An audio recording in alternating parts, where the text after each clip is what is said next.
up on the PLM for that. We hear that the Coast Guard can't do patrols because they don't even have diesel. And the robots used to Ocean Duck? Yeah, G-Man. Tell them to make no scene then. Oh, well. Tell them to make no scene then. Don't make no fucking no scene, right? Yeah, G-Man. Tell them to make no Oh, well. Tell them to make no scene then. Don't make no fucking no scene, right?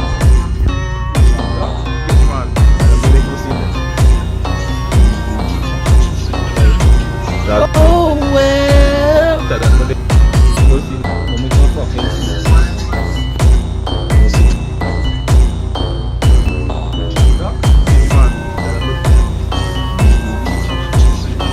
Oh, well. Tell them to make no fucking no scene, right?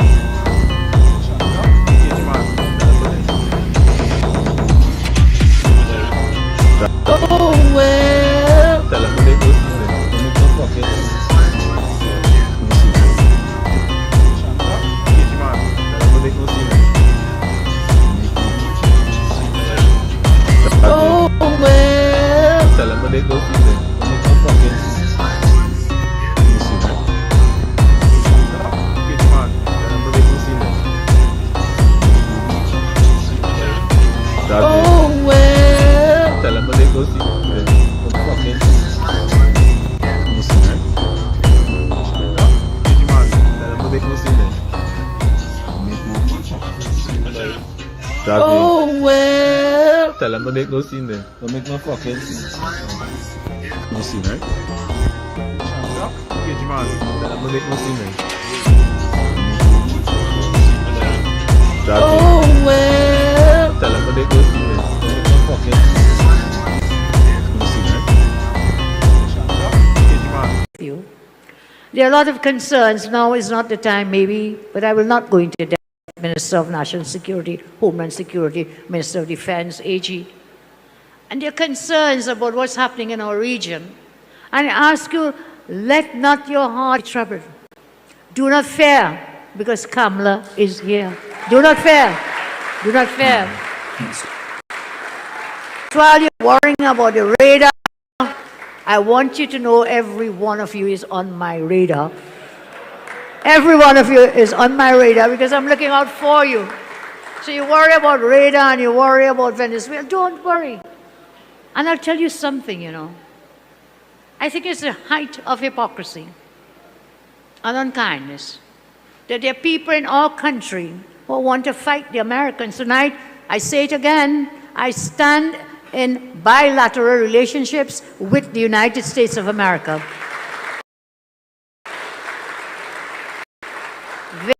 They are amongst these trading partners, one. They are our largest partner in terms of millions of dollars trade between us. With Venezuela, we have 0.000 trade. With the United States, Minister of Trade, are you here? Kennedy, you may know. Millions of dollars in trade. And you know something else? I don't think people know this. Over 350,000 Trinidadians hold U.S. Over 350,000 Trinidadians hold what? A U.S. visa. Why? Because people like to go and visit the United States. How many of you going to other parts of the world? I won't name where. Over 350,000, you know what? Check down out.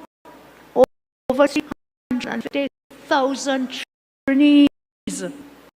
And use this visa not to travel once, use it multiple times. Several times some people travel. So why are you bad-mouthing the people? You go in people country, but you want to bad-mouth them. Isn't that hypocrisy from some?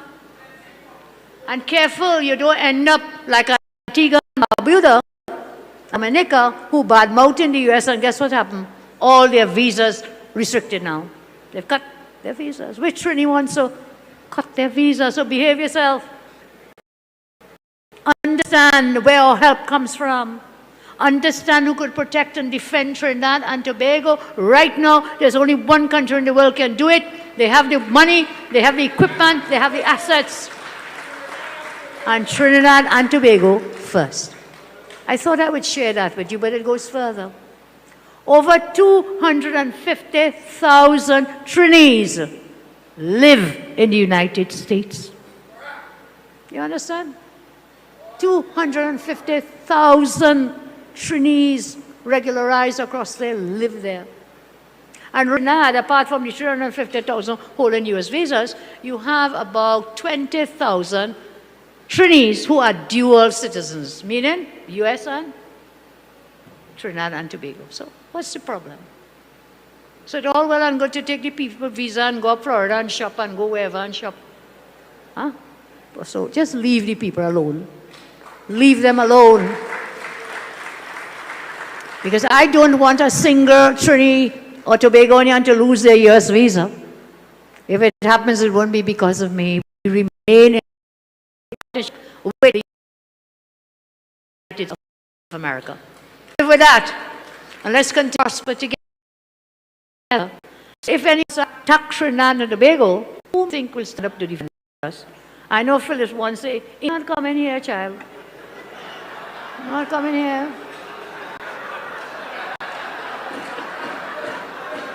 They are too far away. They may come with your hearts and with your love, but they're too far away. So right 7 miles away is one country, and a few more miles is. So we have to depend on any defense assets and military might and power. Where is it? USA. Like them or don't like them, that's not the issue. Is who will give us the best to put TNT safely and to put TNT first. So Mr. Roger, I hope you got the memo. I hope all of you got the memo tonight. Let's stay together, united, and let's have a very blessed and joyful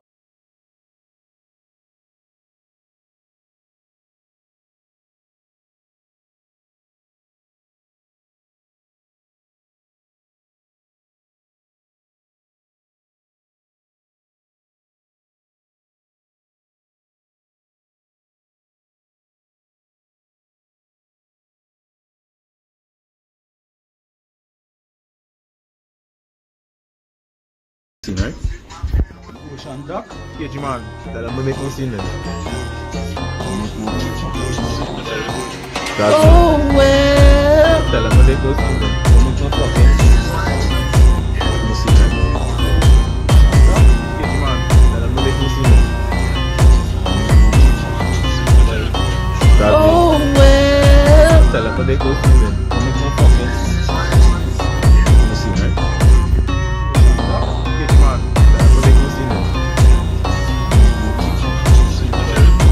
Oh well. Tell them what they go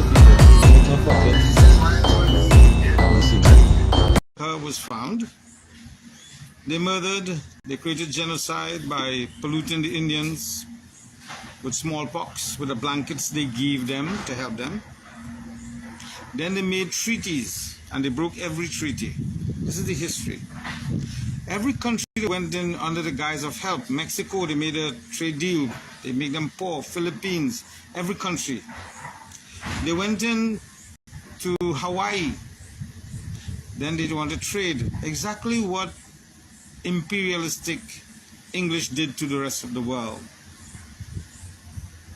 What's the real reason for the Venezuelan crisis? They're not interested in drugs. Any fool will say those boats cannot even reach Jamaica with the amount of gas they had. So how Trump interdicting drugs are taking drugs to America?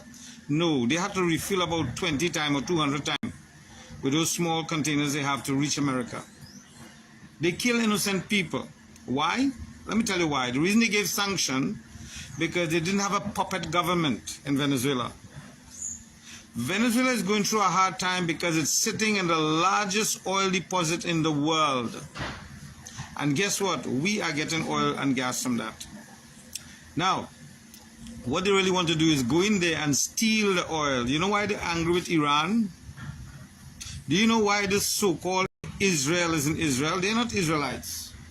They're Zionists. People wake up and understand what's really going on in the world. America is the biggest terrorist and thief in the world. Yes, this is what the facts and the history says. They want to go in there and steal the oil and gas. And I say thank God for China and Russia. Because America will go in there now. Kamala Prasad-Bissessar, Senior Counselor, Honorable Prime Minister. I don't know who is giving you advice, but whoever is giving you advice needs to be put before a firing squad and shot. Hear what I'm saying? The person who is advising our Prime Minister to support America in terrorism against a sovereign nation should be put in front of a firing squad and shot, because they're putting everyone in Trinidad in harm's way. I love you, Madam PM. You're the most wonderful Prime Minister our country have ever seen. However, that moron that's advising you, that idiot, that greedy fool who is collecting our sidekick from certain people who print money and can give away, they are putting every good Trinidadian in harm's way. Do you know that every Venezuelan over the age of 18 who is in Trinidad here was trained by the Venezuelan army? Do you know that it takes them not long for a 7-mile journey from Tocopita to Trinidad? Do the maths. Do the maths, people. Do you know that certain previous government ministers were sleeping with 5 and 10 Veni women so the gangs and the drug lords can bring in arms and ammunition and drugs in this country? My dear Prime Minister, have you considered these facts?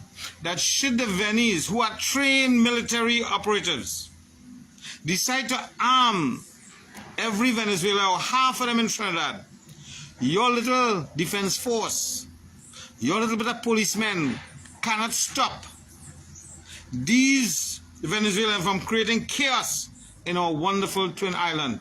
Did you consider this, Madam Prime Minister? Did that fool who is advising you, I don't care what's his name,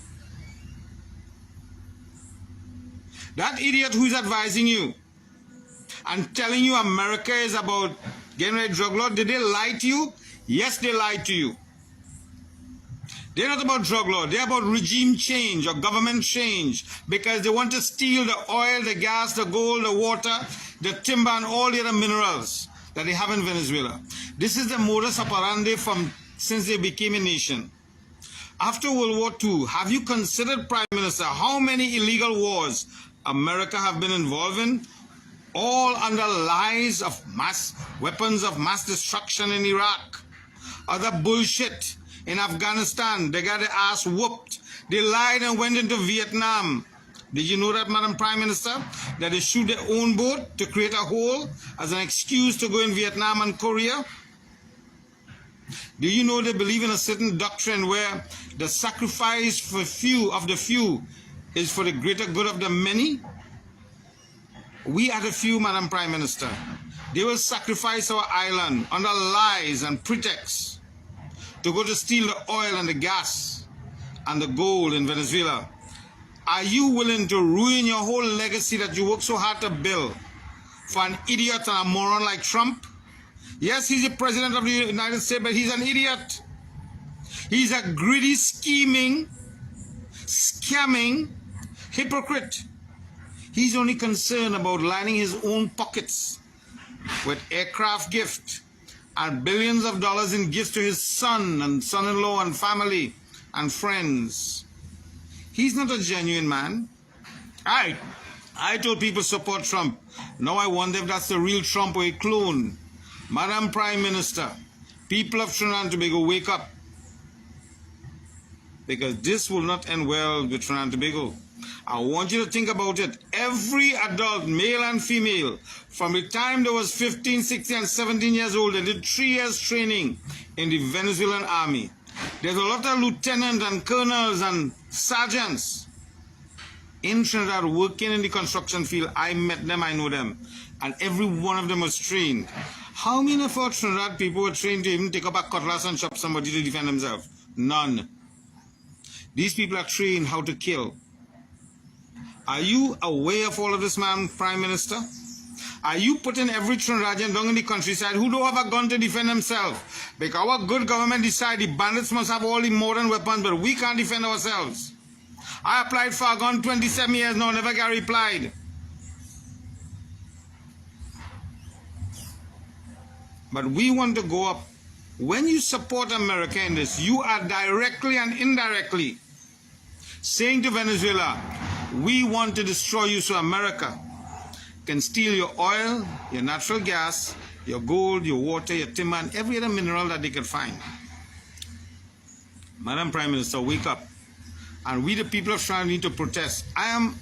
My heart, my life, my soul is supporting UNC. My heart, my life, my soul is supporting you, Kamala Prasad Bisa. But you see this nonsense again on it? You see this jackassness and this dotishness? You're supporting that thief that work people in construction and never pay them for a little fault. That's the man they call the President of the United States of America.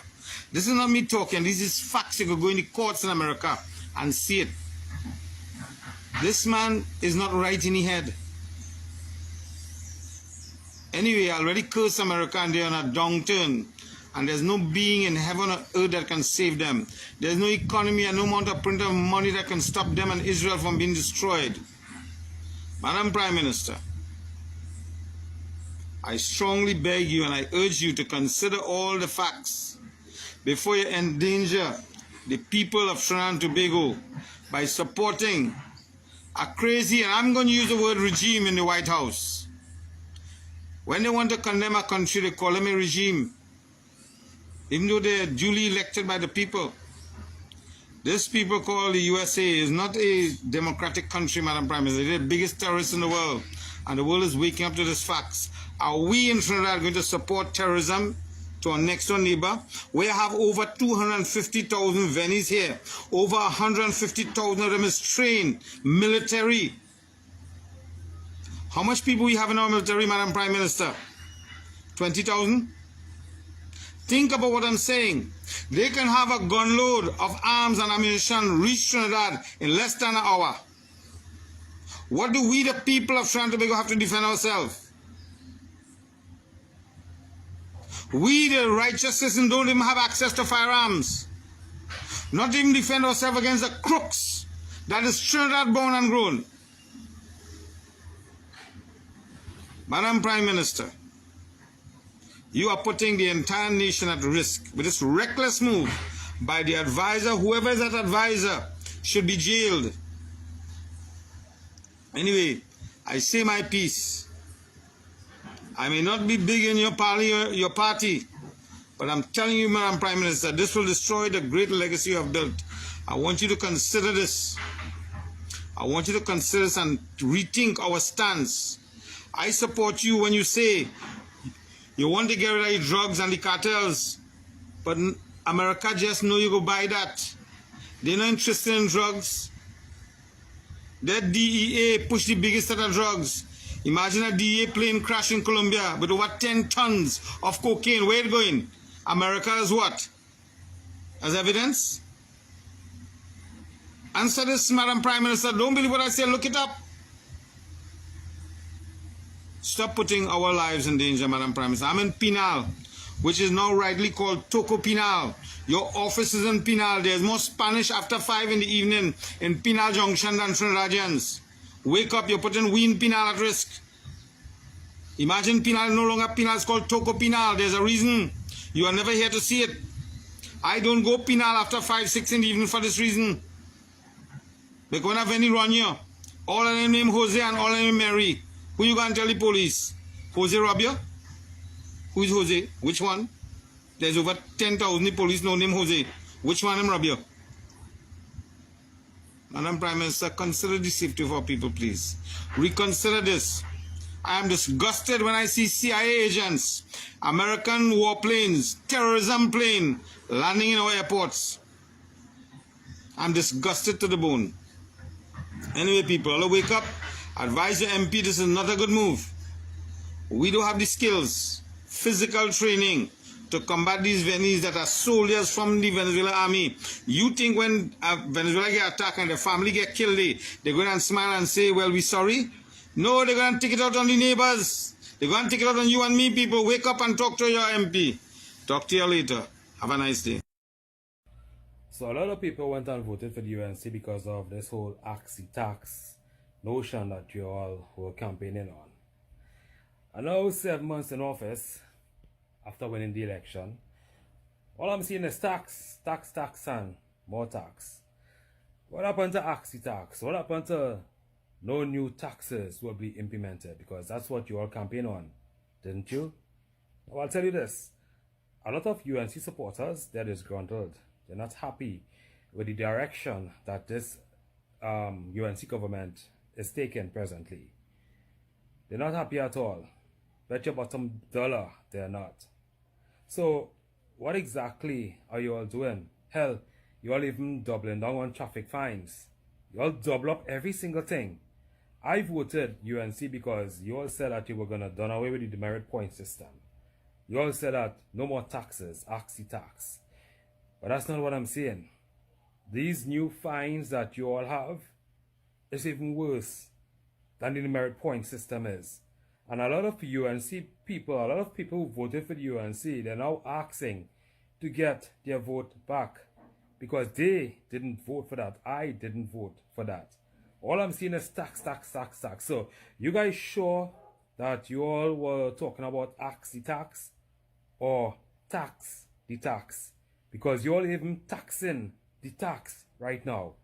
That's how ridiculous it is.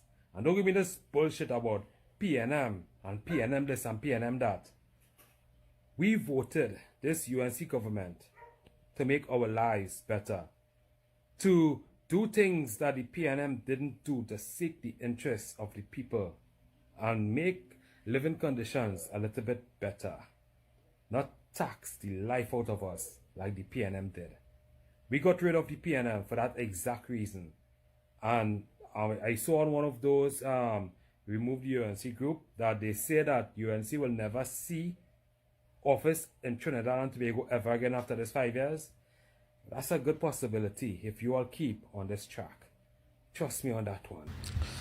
So attempt number 2. As you all would have seen a little piece earlier. What is the present and future state of our country? I did a small video yesterday about Burger King. Have a list for $70 for a number 3 burger, $70 for a burger. But when they bill you $80. It's like, what kind of robbery is this? And then trying to give you bullshit excuse. I don't mind the $10. I give away hundreds of dollars to charity. But it's the matter of principle. So let me introduce myself. To those of you who don't know who I am. I'm Dr. Robbie Enterbany. I have a doctorate in theology and divinity. I'm the guy who introduced computers to Pinal back in 1992 in Kamla Prasad Bises's office. I am one of the founding members of the Pinal Debate Chamber of Commerce. I have gotten from society and I've given back to society.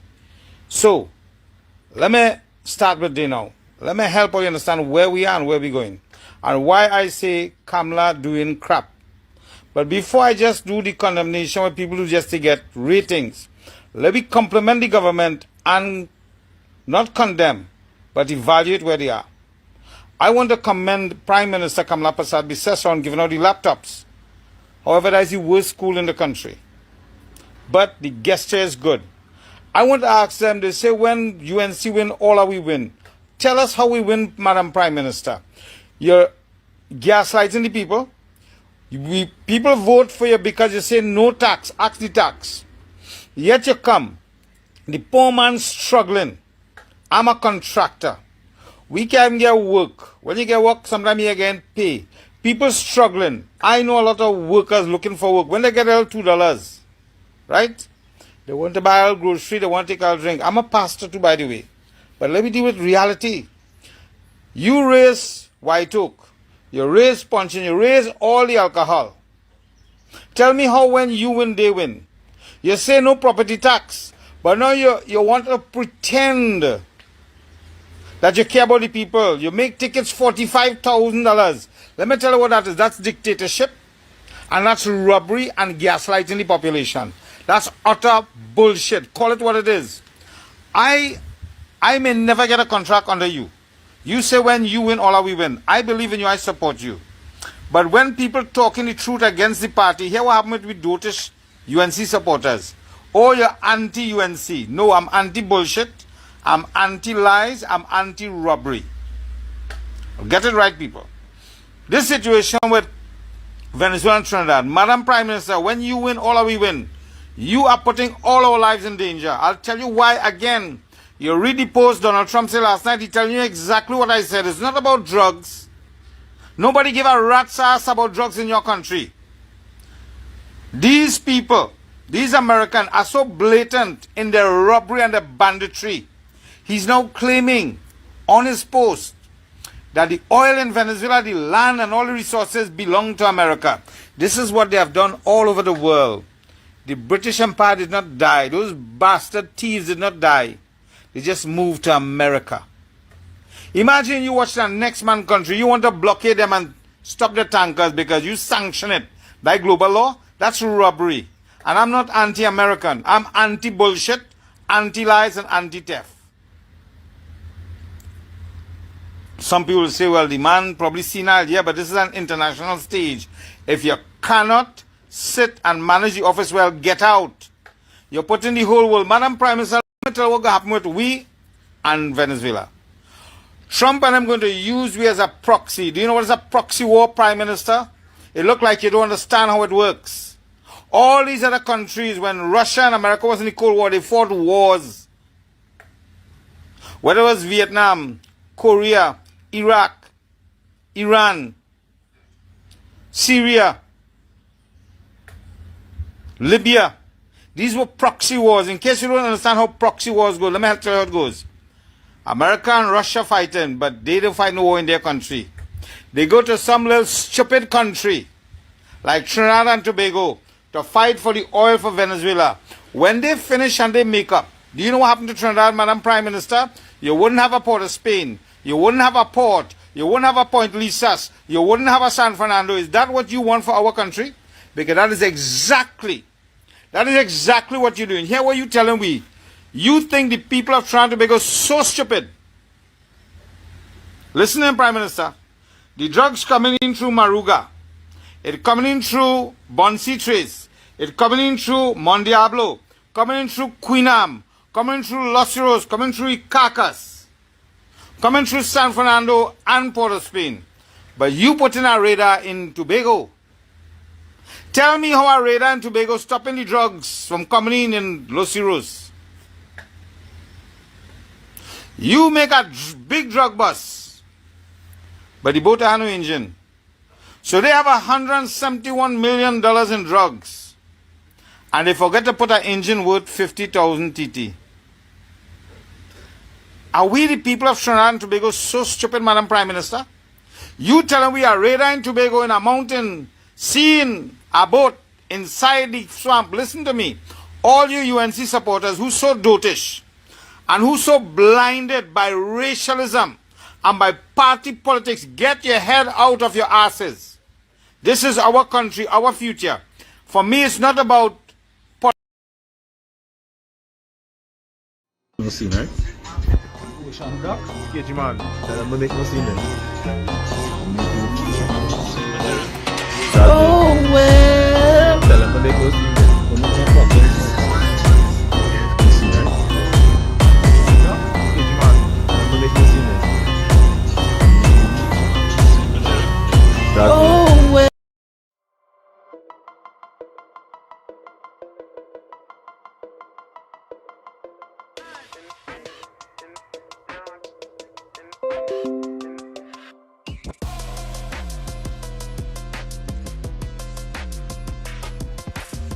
Mic check, mic check. Can you hear me? Am I live? Is this shit on? Can you hear me? Audio check, 1 2 1 2.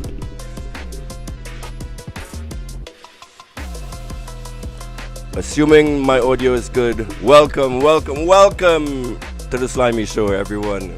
Broadcasting on the Workers' Right platform. Do give me a like and subscribe if you like the content that I'm about to bring to you tonight. Make sure to hit the bell notification so you get alerts to when I'm live. So all right, I'm on the warpath tonight. I'm pissed off. I'm in a bad mood. So I'm about to. We're gonna call this a deportation stream tonight because the shit I'm about to say will get me in some trouble. All right. Hit the like and subscribe. Share with your friends. We're about to get dirty tonight. We're about to get dirty tonight. So first off, on the chopping block tonight is my partner, my co-host, my amigo, Renison Jeffrey.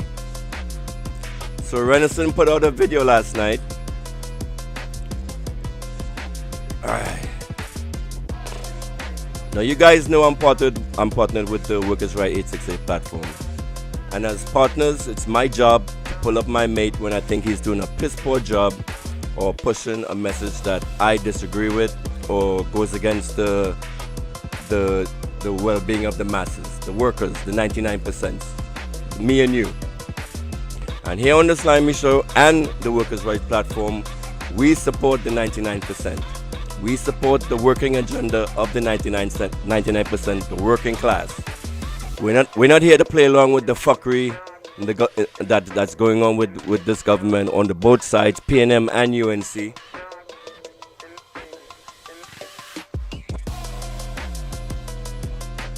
So when my partners step out of line, it is my job as a leader to pull them up.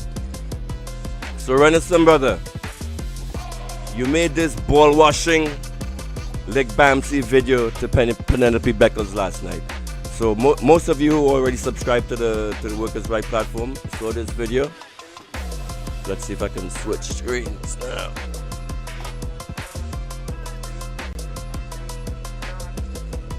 Alright, let's see if I can bring this up. So Penelope Beckles, the leader of the opposition, the leader of the PNM, put out this video yesterday. The first thing that you notice when you look at the video is the comments are turned off. Let that sink in. A politician, the one you are praising for her brave demands for transparency, posts a video, and the very first act she does is to silence the people that she claims to represent. She blocks, bans, prevents the responses of the citizens before anything even happened. And you just glossed over that, Mr. Renison. Like, oh, it's cool, nothing to see here. But what does that tell us? What information do we gain from a leader who posts a performance and then bolts the door behind her? It tells us everything her scripted words are trying to hide. It tells us her conversation is a monologue. Her accountability is a one-way street. Her transparency is a stained glass window. She wants you to see the light she chooses to let you see through, while your voice just echoes unheard on the outside. She demands answers from others while building a digital wall against answering you. She wants you to hear her questions, and heaven forbid she hears yours. That's not transparency, that's a press conference. That's not a revolution, that's public relations. Oh God, I don't even have to freaking transition up. So here we go. Next slide.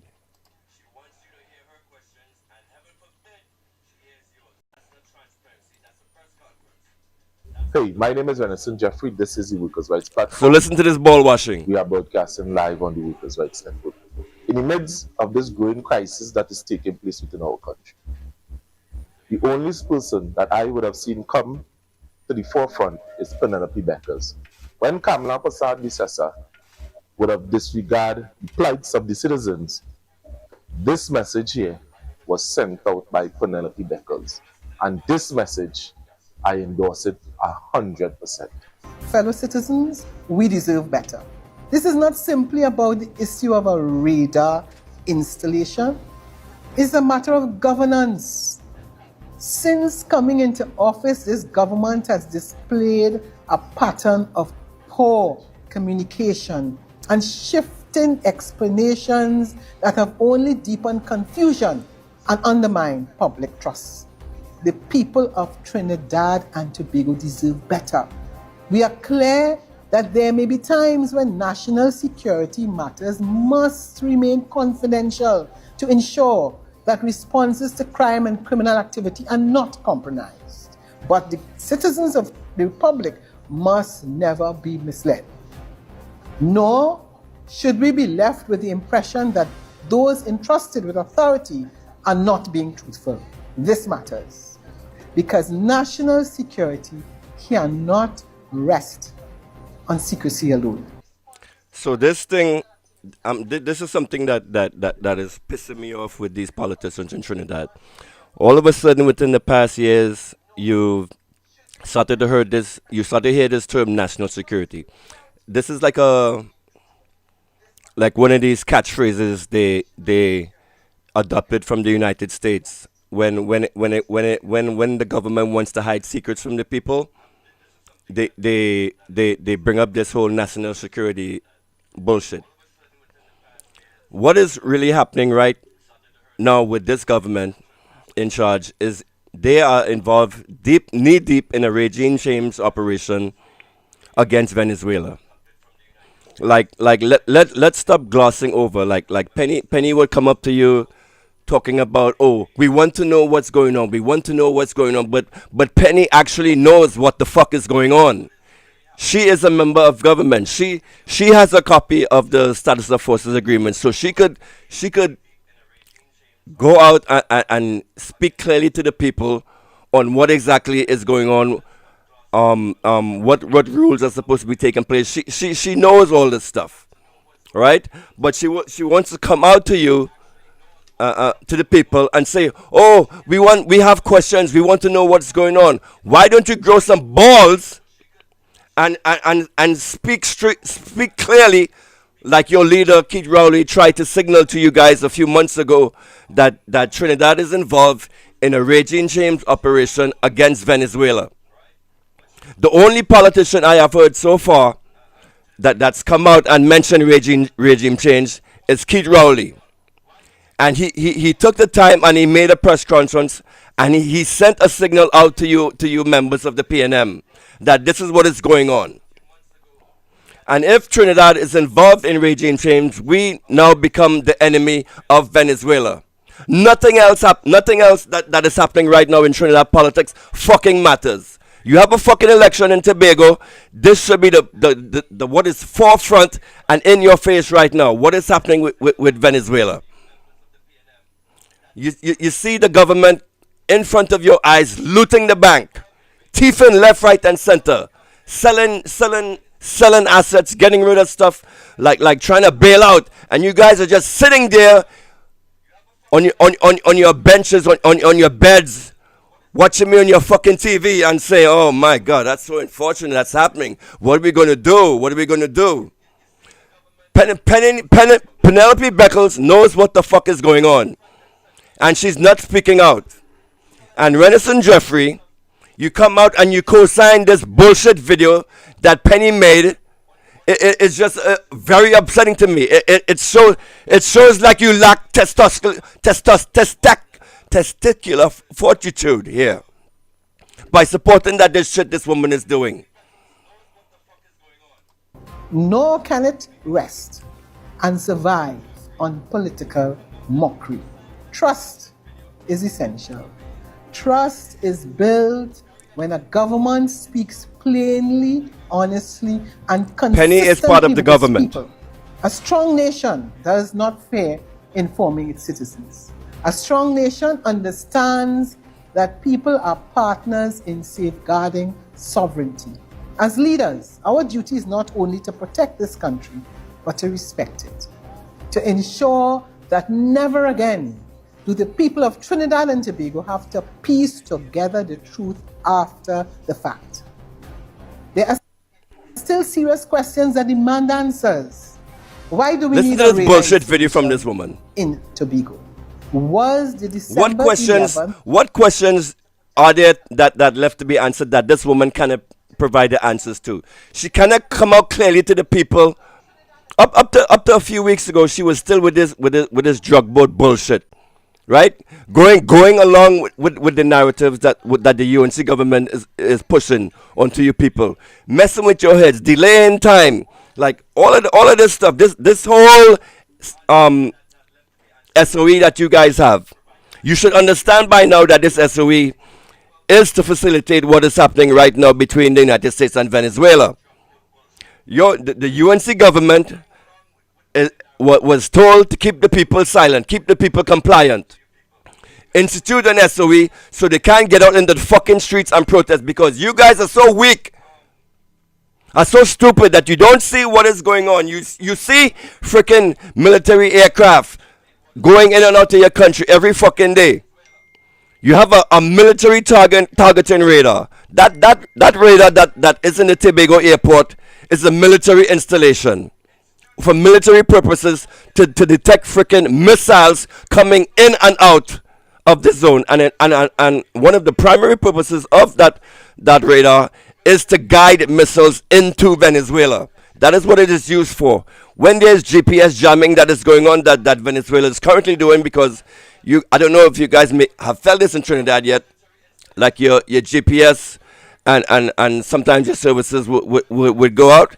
That is because Venezuela is actually conducting GPS jamming so that any missiles that are coming will be disrupted. So one of the purposes of that radar installation in Tobago is to avoid the GPS jamming so that signals from that radar, so any missiles that come in would be taking signals from that radar installation. That is what it is there for. It is not there to detect no fishing boats. And I can't believe you people are so stupid to believe that a radar installation in Tobago would pierce the northern range and detect a freaking $177 million of marijuana in the Caroni swamp. That was a staged operation. That was a plant that was done there for PR purposes to fuck with you guys' heads. And you guys are buying it.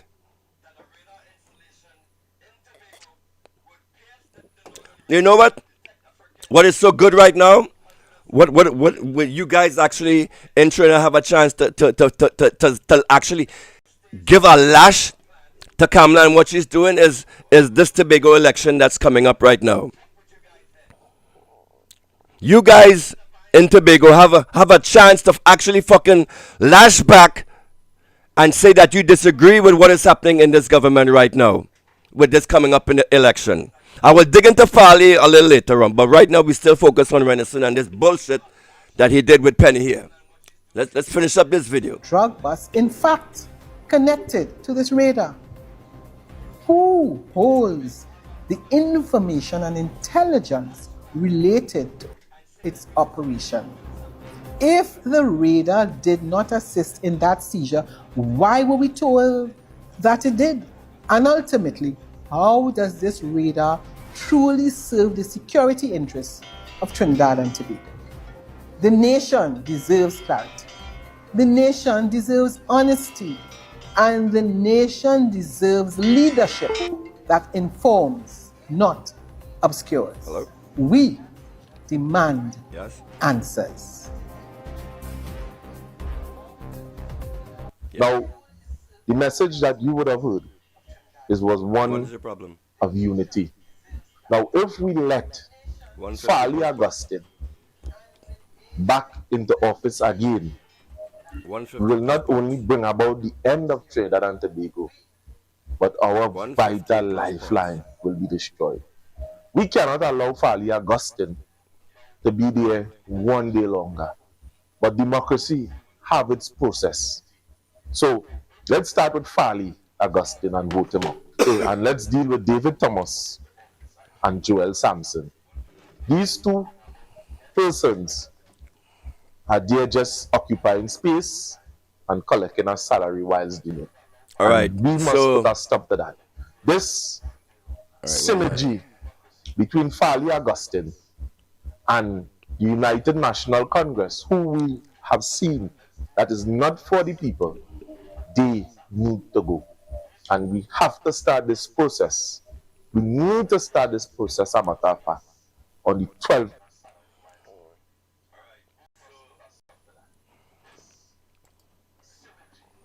But more interestingly, while the Chief Secretary in Tobago is telling our fishermen, don't go further than 2 miles out in the ocean, Mic because check, mic check. something happening out there that's dangerous to you. While here in Trinidad, check. our fishermen in the South Coast are afraid to go into the water. While anybody in the Caribbean in a pleasure craft is a target, possible target that could be wiped out. All right. So Penny still out of her weak mouth can't come out to say that the Trinidad and Tobago government is involved in regime change operations against Venezuela, right? Keith Rowley made this video about a month ago. And what I should have if I was a member of the PNM and wait, is Keith Rowley still the leader of the PNM? This right here, this video that Mr. Rowley made should have been taken by members of his government as marching orders from thenceforth. Once Keith Christopher Rowley mentioned the words regime change, as he was the first one in this video right here that I'm about to play, everybody in the PNM should have had fall in step with that. There should be no questions, no notice questions like what Penny just presented in that last video. Oh, we want to know what's going on. We want to know why the government is doing this. We want to know what is going on. Penny should be, I don't know if you guys understand what war, the consequences of war are. You guys are not on X. If you're on Facebook, you have no idea what the fuck is going on. When a country is used as a proxy against another in the war, there's no good things that come out of that. The United States cannot protect us. The United States cannot protect you from Venezuela. If you've been paying attention, what was it? There was this national security pronouncement that came out, what was it, last week, where the United States, they admitted defeat against Russia and everything that's happening in the Middle East. So now they're going to focus their efforts to the Caribbean and gaining strength in the Caribbean. So after United States losing on the battlefield, militarily on the battlefield, they're now turning to weaker countries where they could try to exert dominance. But I'm about to tell you guys that the United States Army military is so bad that they cannot defeat Venezuela. They cannot prevent, if whatever Venezuela decides to do militarily cannot be stopped by the United States. All of those battleships that might fear you, that might make you afraid right now. All of those are just targets to Venezuela. Yes, the United States can inflict punishing damage against a country via their rockets and the missiles or whatever, but once an attack happens on Venezuelan soil that will be aided by Trinidad, there's no stopping the response of the Venezuelan military. And this is a war that will end all wars. This will be the war that will end in the military defeat of the United States. Vietnam 2.0, another L for the United States, right? But all of that aside, what do you think is going to happen to Trinidad and Tobago?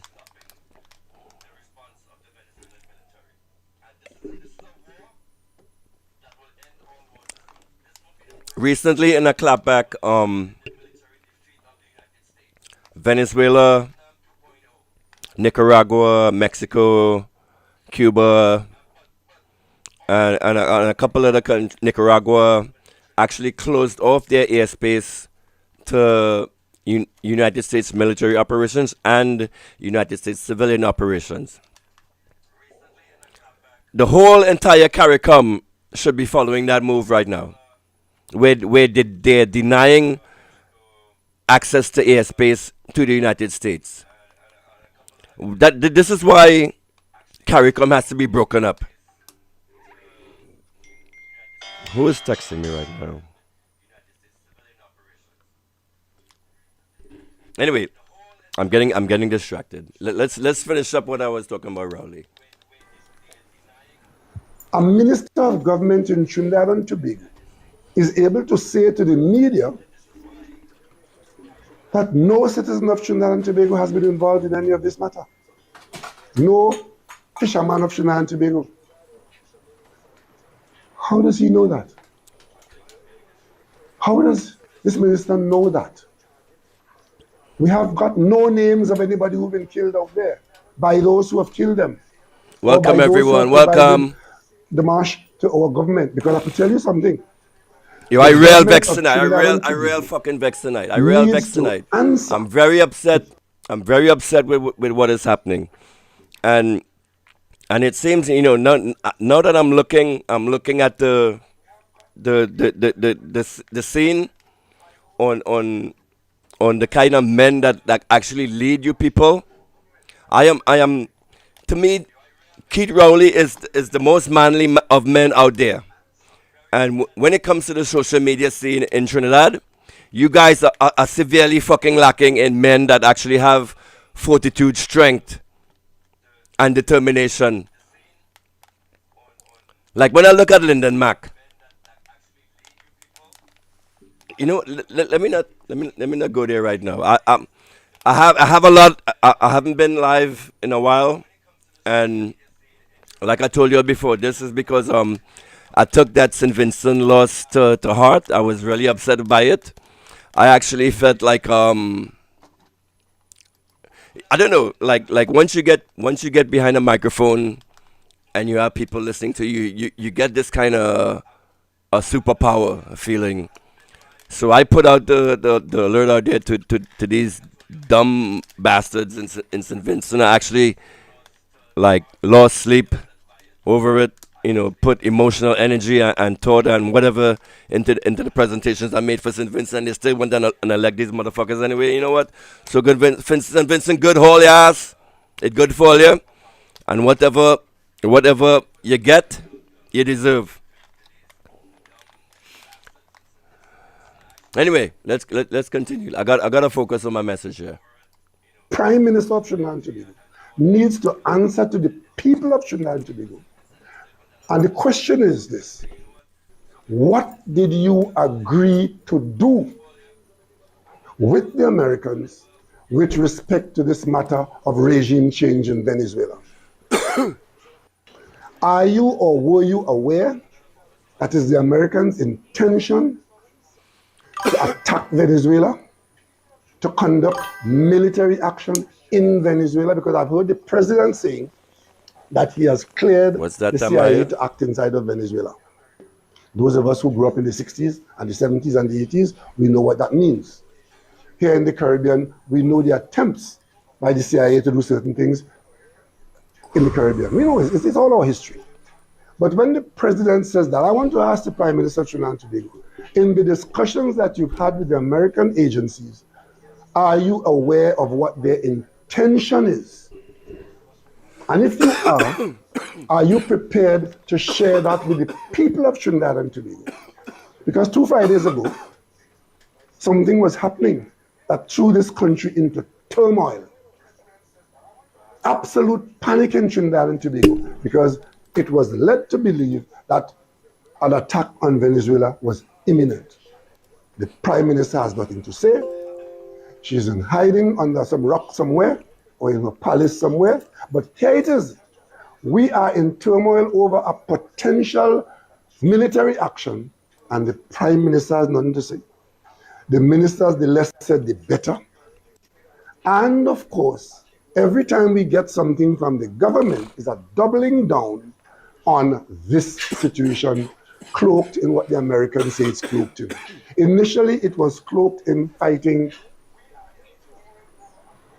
drug Buying some new dealers. saris. But it is interesting. Those of us who have had the conversations with the leaders of the various countries, our government is having us believe. Yes, and you notice, listen to what Mr. Rowley. This is like a 2-month-old video, I think. When was this video made? When Keith Rowley actually made this presentation, I did it live. That's why you see me in the background here. I actually streamed this live and was commenting live as he was doing this. This is like 2 months ago, I think, right? And up until that moment, everybody in the fucking PNM was talking about drug boat, drug war, and all this shit. So the PNM was basically feeding off of the bullshit that they was getting from the UNC, parroting their message, still obfuscating the minds of the people. And when Mr. Rowley came out here with this presentation, it should have been a signal to the members of his party to change the way you talk, start speaking more firmly about this, because now you have the country involved in a regime change operation against Venezuela, and Venezuela is not going to take that too lightly. What was it, 2 days ago? The defense minister of Venezuela sent a message to Kamala, and he said, you know what will happen. You know what will happen if Venezuela is attacked. It doesn't matter where the fucking attack come from. It doesn't matter if the attack is launched from Trinidad and Tobago soil. It doesn't actually matter if a rocket is physically launched from Trinidad. The fact that we have a military targeting radar means that we are in the dance. We're in the jam in this fight against toppling the Maduro regime. So even if the actual physical rocket is not launched from our soil, we have the targeting radar that is actually guiding and telling the missile where to go. And if that was to happen, guess. I want you guys to guess in the chat. Tell me right now, what do you think will happen to this brand new airport? This airport that we gave a generation of blood for, that's still not fully open yet. Guess what you think is going to happen to that brand new airport. Anyone have any ideas? I'm looking at the chat right now. What's going to happen to this airport? This brand new airport that the Chinese built, by the way. So America didn't build that, so they don't care. They don't really care if it get built up. If it get blow up, they can have their BlackRock friends come and rebuild a new one first for billions of TTs on the dollar, right? So it only benefits them. Huh? So when you having your little dance and your party at the UNC, and let me finish up this video with Keith. I keep interrupting, sorry.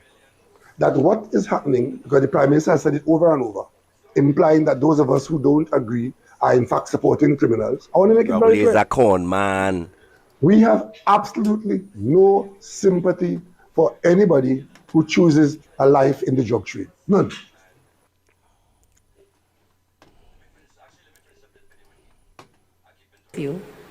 There are a lot of concerns. Now is not the time, maybe, but I will not go into depth. Minister of National Security, Homeland Security, Minister of Defense, AG. And there are concerns about what's happening in our region. And I ask you, let not your hearts be troubled. Do not fear, because Kamala is here. Do not fear. Do not fear. And so while you're worrying about the radar, I want you to know every one of you is on my radar. Every one of you is on my radar because I'm looking out for you. So you worry about radar and you worry about Venezuela. Don't worry. And I'll tell you something, you know. I think it's the height of hypocrisy. Do not fear, guys. And do not fear. That there are people Anti-Kamala is here. Who want to fight the Americans. I say it again. I stand in bilateral relationships with the United States of America. They are amongst our oldest trading partners, one. They are our largest trading partner in terms of millions of dollars trade between us. With Venezuela, we have 0.000 trade. With the United States, Minister of Trade, are you here? Kennedy, you may know. Billions of dollars in trade. And you know something else? I don't think people know this. Over 350,000 Trinidadians and Tobagonians hold U.S. visas. Over 350,000 Trinidadians and Tobagonians hold what? A U.S. visa. Why? Because people like to go and visit the United States. How many of you going to other parts of the world? I won't name where. Over 300. Philip, did you know that?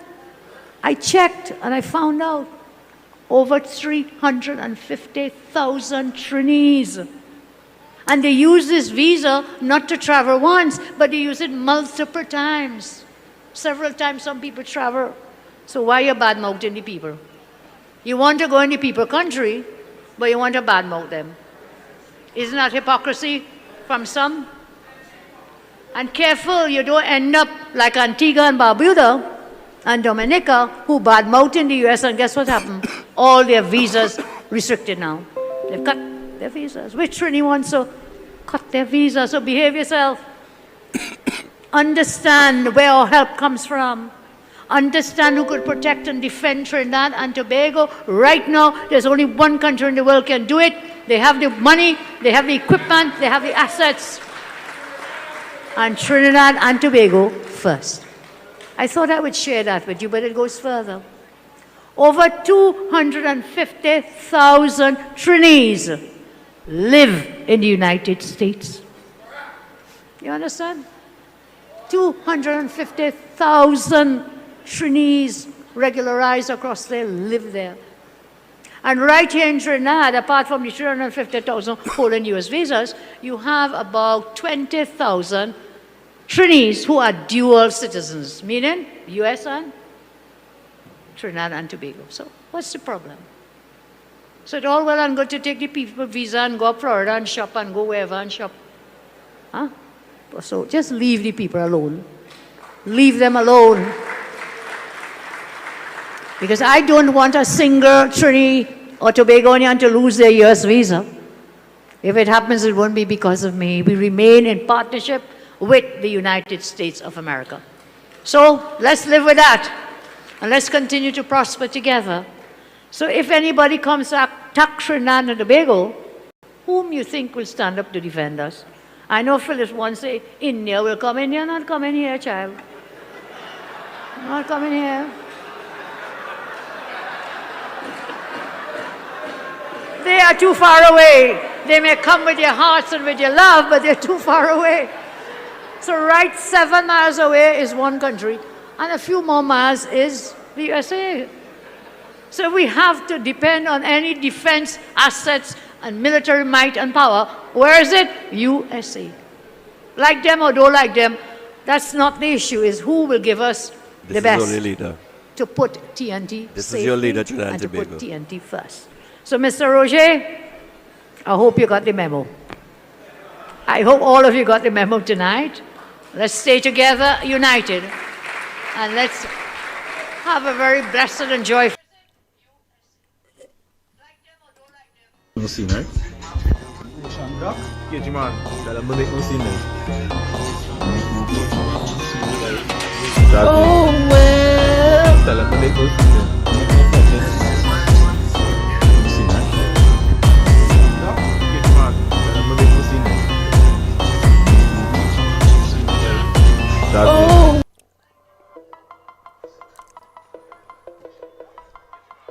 Welcome all, welcome all, welcome all, welcome to the Slimy Show. Have you been having fun so far? How you guys doing tonight? How you guys feeling? How am I making you feel? Am I making you feel like you want to go out in the street and make your voices heard? Huh? I want to give a message to Dominic Romaine. Dominic, my brother, I love you. But you need to beef it up a little bit, brother. How y'all feeling tonight? Like and subscribe, share, tell your friends about this. I would like to give a big up to Renaissance Jeffrey. It's even though he didn't give me the graphics that I requested, for this program because Renaissance is actually the guy that we're partners, and we will have disagreements, and I think whenever we have a disagreement of this level, we should do it publicly. And so big up to Renaissance for allowing me to actually shoot shots at him on his platform tonight. That there is it takes a lot of courage, it takes a lot of balls, and I will be looking forward to the response video that Renaissance presents to this video here tonight. So good on him. All right, so but just on that note, people, in case me and Renaissance do get away in the future, do go over to the Slimy Show and give me a like and follow and subscribe over there, because hey, who knows, maybe someone in the future might come up to Renaissance on the side and hear, hey bro, here's $1 million, kick Slimy off your fucking platform, and who knows what would happen, right? So you guys go over to the Slimy Show on YouTube, the Slimy Show, give me a like and follow. We're right now broadcasting on 5 platforms. So we're on Twitch, we're on X, on Twitter. We're currently banned from Facebook. We're broadcasting live also on the Workers' Right 868 website.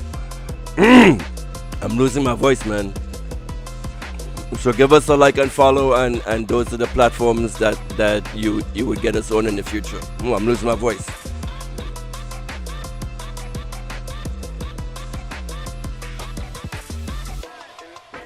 All right, let's see what's going on in the chat.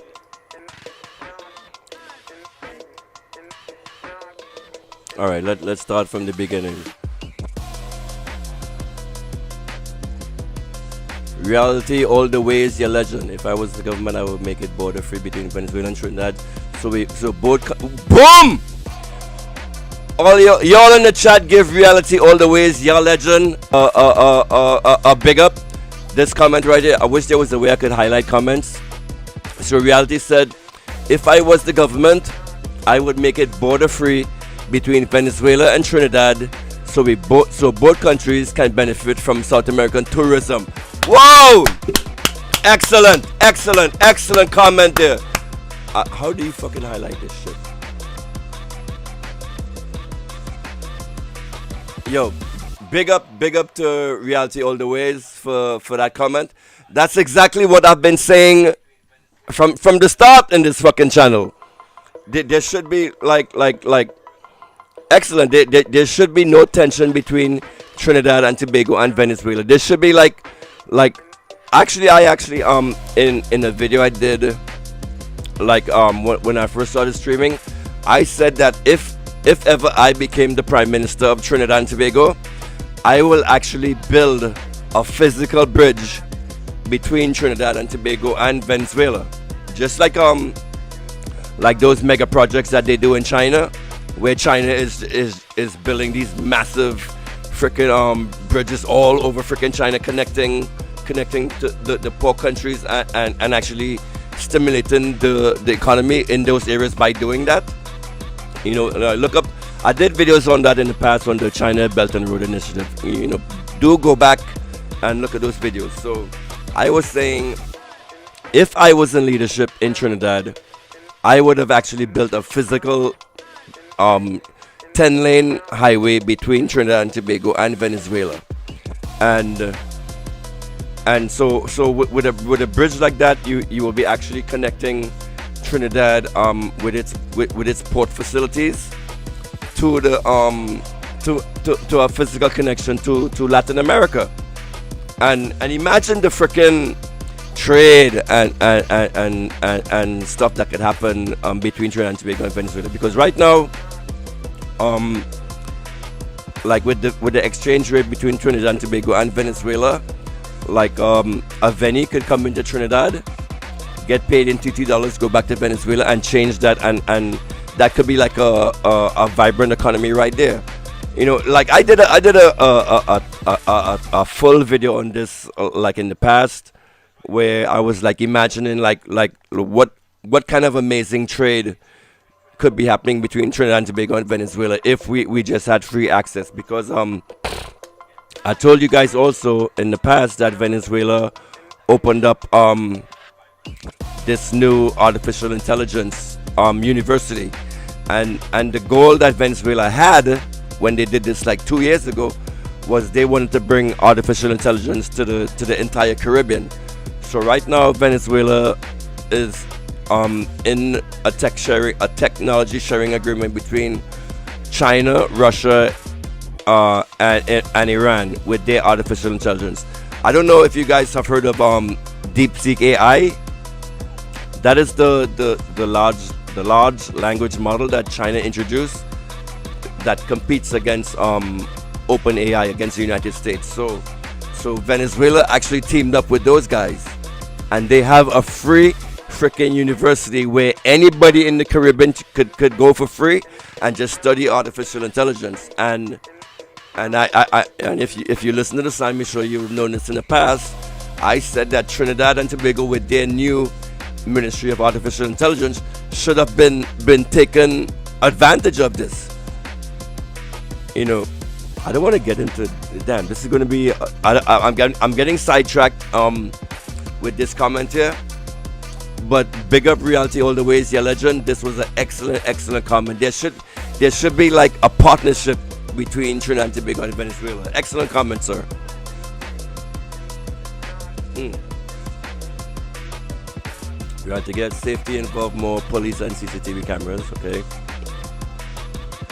Welcome, Lyndon Leslie.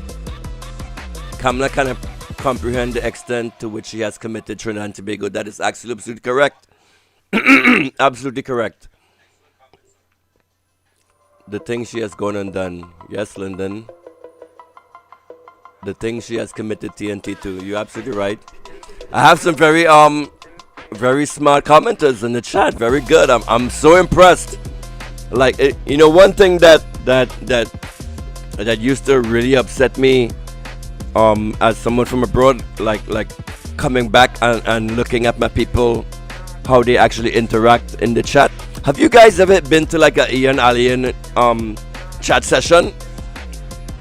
Woo!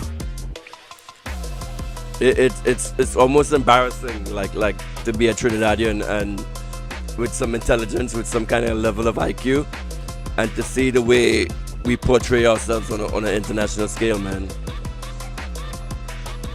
Okay. The things she has gone and done. Yes, Lyndon. All vehicles on our road should have cameras. It would help a lot. Exactly. And all businesses and building on the main road should have cameras. Crime would have been easier to solve. That is actually correct. Reality always. And this is another. Here's another thing. If we had a smart government in Trinidad and Tobago, like one of the things the Ministry of Artificial Intelligence should have been doing is actually making homegrown artificial intelligence body cameras. Like I'm into the tech industry. I build robots and AI and tech and all that shit. So I know how cheap it is like to actually get robotic parts. Right? A Raspberry Pi, which is basically like a mini computer, is $60, and that comes with a camera. But if you wanted to get like other fancy camera lenses, that will cost you like $100 extra.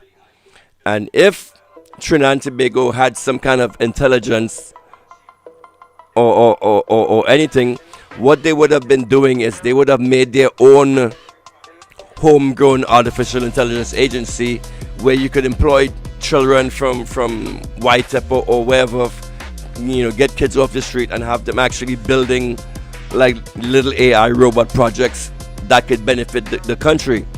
And those cameras that you actually mentioned, Reality all the ways, is something is an industry that we could have actually started in Trinidad with our intelligence, because we have a very intelligent population.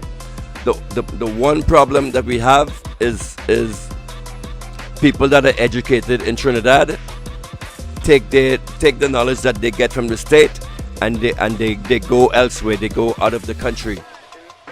And instead of having the ingenuity stay in house, it's being exported in this thing called the brain drain. So imagine like a UE student, like let's say the government, the Ministry of AI, with their $1 billion budget, this bullshit $1 billion TT budget that they give to the Ministry of AI.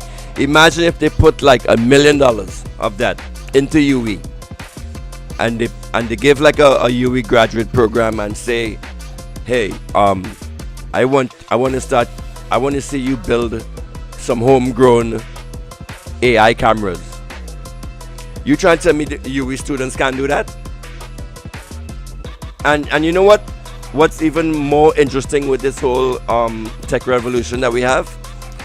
Venezuela has a physical AI university.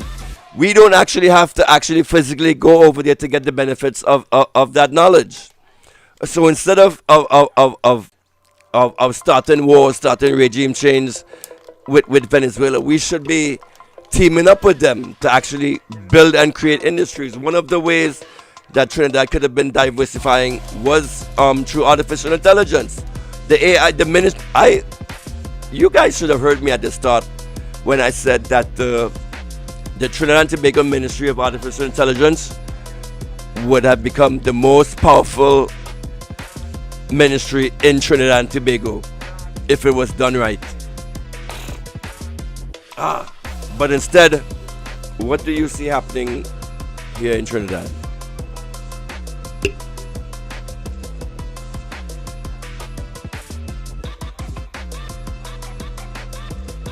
Tobago radar is aiding in the blockade of Venezuela. That is correct. I heard they seized another Venezuelan tanker. Oh, yes. This where you say the Tobago radar is aiding in the blockade of Venezuela, that is absolutely correct. Do you guys remember when Kamala? I have that slide too. Hold on.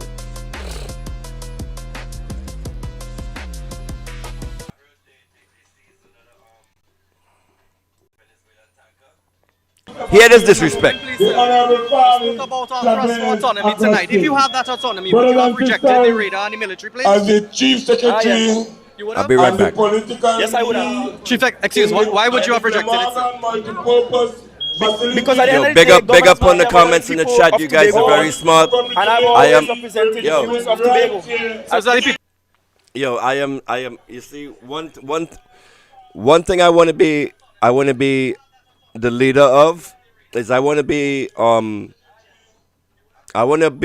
have a program where I can actually stimulate you Trinis to actually think and use your brain and actually come up with intelligent comments like what I'm seeing in the chat today. You guys, I love you guys. This is what I want to be seeing in chats all over. Right now, actually, Tobago has a doesn't TPP have like a live right now going on where Farley is actually trying to get re-elected right now. I'm losing my voice. This chat is so beautiful. This is what I want to fucking see, y'all. Big up to the chat. Big up to everyone in the chat. Annie B, Ricardo Est, Sadika O'Brien. Yes, I remember you. Love you, Sadika. Sherlyn Henry, Ricardo West, Reality All the Ways. You're a fucking legend, my man. I'm loving the chat. I'm loving this chat. I'm loving this chat. This is, all of you intelligent motherfuckers in this chat. Do the thing. Hit the like button. Hit the share. I want to see more of you smart people in here like this, bro. All right, hold on. Let me go refresh my drink. And in the meanwhile, listen to this video by Mr. Bendo Farley. Don't want it. Well, I can't say that for sure. We don't have any scientific data. We don't have any scientific data. I'll be right back. Do you think it would? Sorry. But on the face of it, But on the face of it, we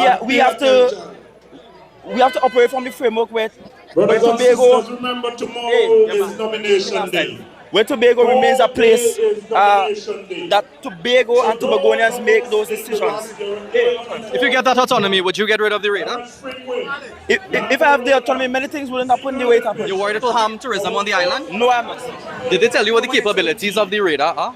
Can it detect land and marine activity? Please direct your questions to the National Security Council and the head of the National Security Council. I need to know again if you think that central government may have put you at a little disadvantage here by making those decisions on behalf of Tobago, given the THA elections coming up. I am not viewing anything in the light of THA election.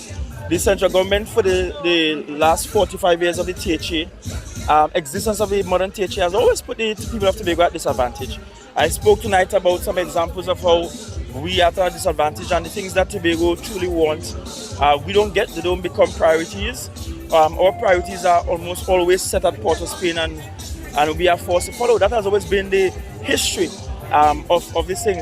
And I've said before, while I respect the Prime Minister's ability in law to make these decisions, and unfortunately I don't have a say in these decisions, I am saying that new legislation for autonomy for Tobago must include a Tobago House of Assembly that must be concurred with, for which there must be concurrence on all of these matters, including national security and international relations. I spoke about that 2 nights ago. I spoke about it in the past. I've said it in many varying ways, and I don't know how to say it again. And so this election has to be about a party who will actually push for legislation that will give us that. As a matter of fact, go and check the last THA bill, the 2 bills that were brought by the PNM, I think last year before the House. None of them would have given Tobago any rights or any say on any matter with national security or international relations. So the issue with the radar would still have happened. The issue with it happening without consultation or happening without Tobagonians having a say in it would still have occurred, because those bills were horrible bills.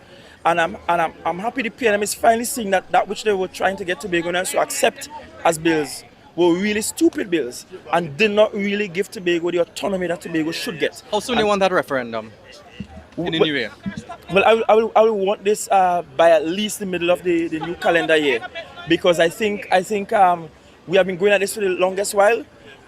One party have some opinion, the next one have some opinion, some individuals have some opinion. We have had different versions of bills. We had a Kamla bill, we had a Orville bill, we had a Rowley bill. We had several white papers and proposals. The key now is to really just ask people of Tobago what they want.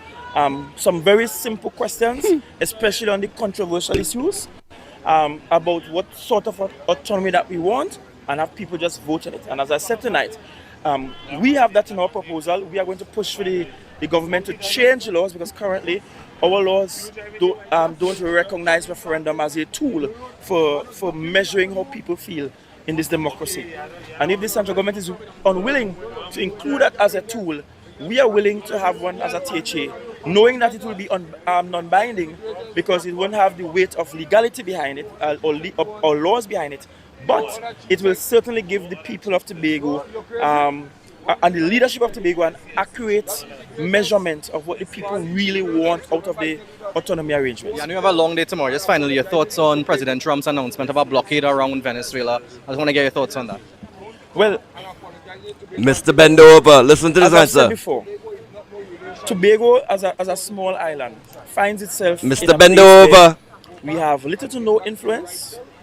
Well, not little, no influence over what America does and how they do it, and no influence over Venezuela and what they do. Bend over. And as I said in Goodwood, anything that happens in this space, this hemisphere, will invariably impact all islands in the region. It will impact all of us.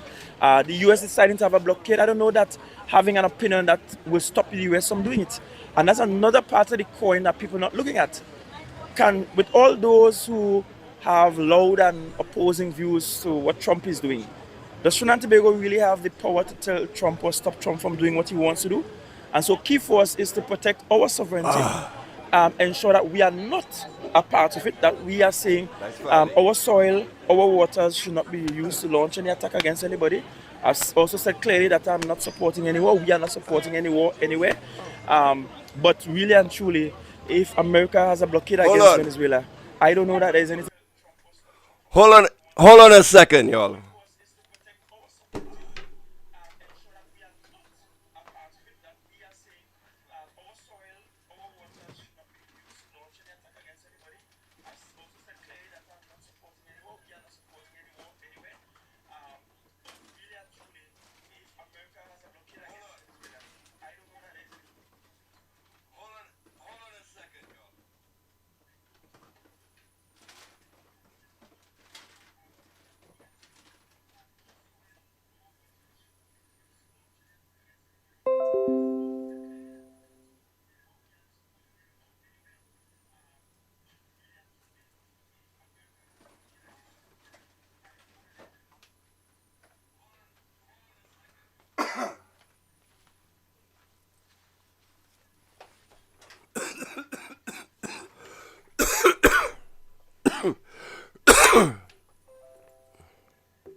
Yo, can you guys see me?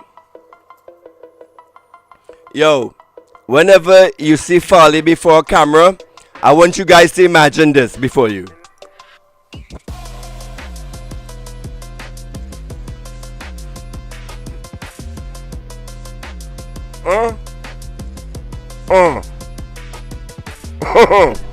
Uh.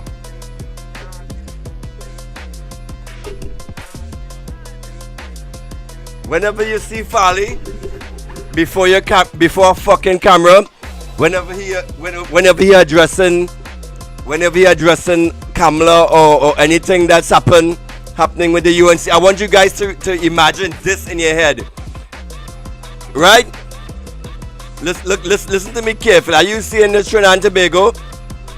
When you see Farley talking, wouldn't have anything to do with Kamala Pasabisa. So imagine this is either in his mouth or in his bottom.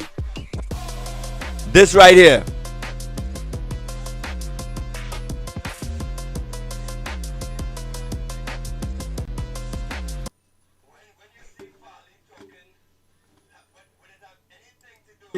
Tobago or Trinidad can do to stop Trump from. Do you think that's what happened? You think America would have imposed its will on central government in Trinidad and Tobago? I can't say because again, a chief secretary is never there in the room when they're having those discussions.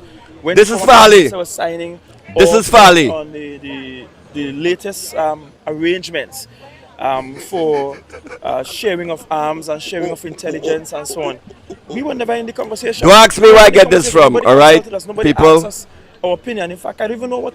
Don't what's ask in me it, where I if it get is this from. Even made public for that matter. This is a prop that I And so prepared we will- especially for this show we are tonight. always at a point where we just never there, and then we just have to live with the consequences one way or the other. Tobago is still minding its business. That's its foreign policy. Tobago is still minding its business and taking a position of neutrality. You think people will see it that way? There's a military radar here, U.S. military aircraft coming here. You think people will still see it as Tobago minding its business? One thing that is very clear and among Tobagonians is that notwithstanding not having the autonomy, we pride ourselves in standing up for ourselves, being different if we have to be different, and notwithstanding the decisions of central government, basically carving our. Yo, Renison, you're lucky. Renison, you're lucky I didn't bring out this prop. I had actually intended to do that, but I didn't want to stink you up too bad. I didn't want to go too hard on you tonight, Renison. With that video you made with Penelope Beckles that you premiered earlier, I didn't want to go too hard on your boy, my boy. You're still my nigga. I still love you, and I still wanted to give you a chance so you can clap back at me. You know, just like remember when 50 Cent came up in the rap game, and he used to do these back and forth videos with all these big rappers. That's how he got his name.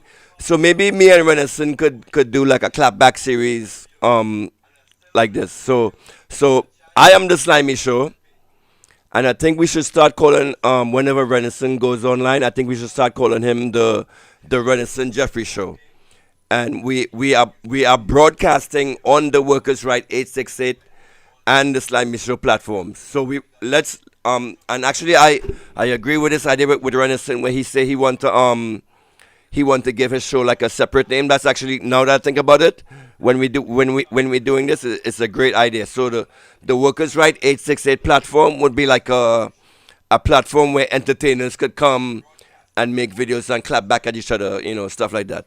So big up to Renison. I giving you a break this time with that penny video. Huh, sir? I giving you a break. But the next time you do some shit like that where Penny makes some kind of video and you're not clapping back hard at this woman, I don't care. I don't give a shit about this PNM UNC war and sides that you guys like to take. All right? We are the workers, the 99%. We are against the 1%. So when Penny or Kamala or anybody or anybody doing shit, we coming out guns blazing for them. Where's my gun sound effect? I need to get this shit all straightened out. All right. Anyway, finish up on Farley. And making our own decisions. It's just what we do, what we have always done. I appreciate it, Chief Sec. No problem. All the best tomorrow.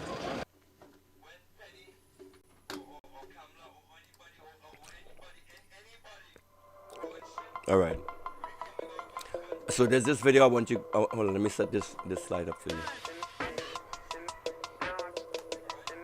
So Ansel Dennis gave a clap back to Farley last night. I'm gonna play that for you guys next.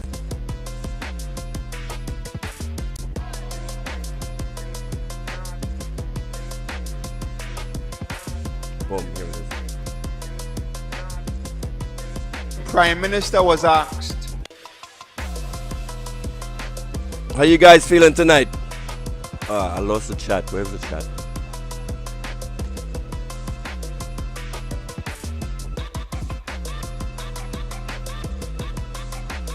Yo, I hope y'all didn't screenshot that shit. Yo, that me sucking dick was actually a portrayal of Farley. It is not actually Slimy sucking dick. Slimy does not suck dick. Slimy is a real... If there's any motherfucker with testosterone on that shit, it's me! Right? And I'm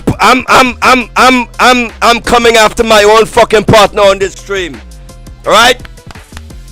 Big up to Renison for taking these blows. And I'm looking forward to seeing what you come with, brother. And you better come good. You better come good, bro. Yeah!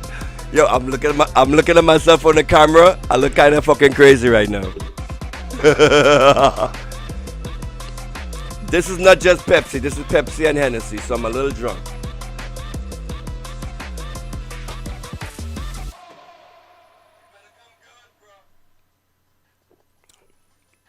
I wanted to dig into Lyndon Mack tonight. Whenever I see... Woo! Hold on.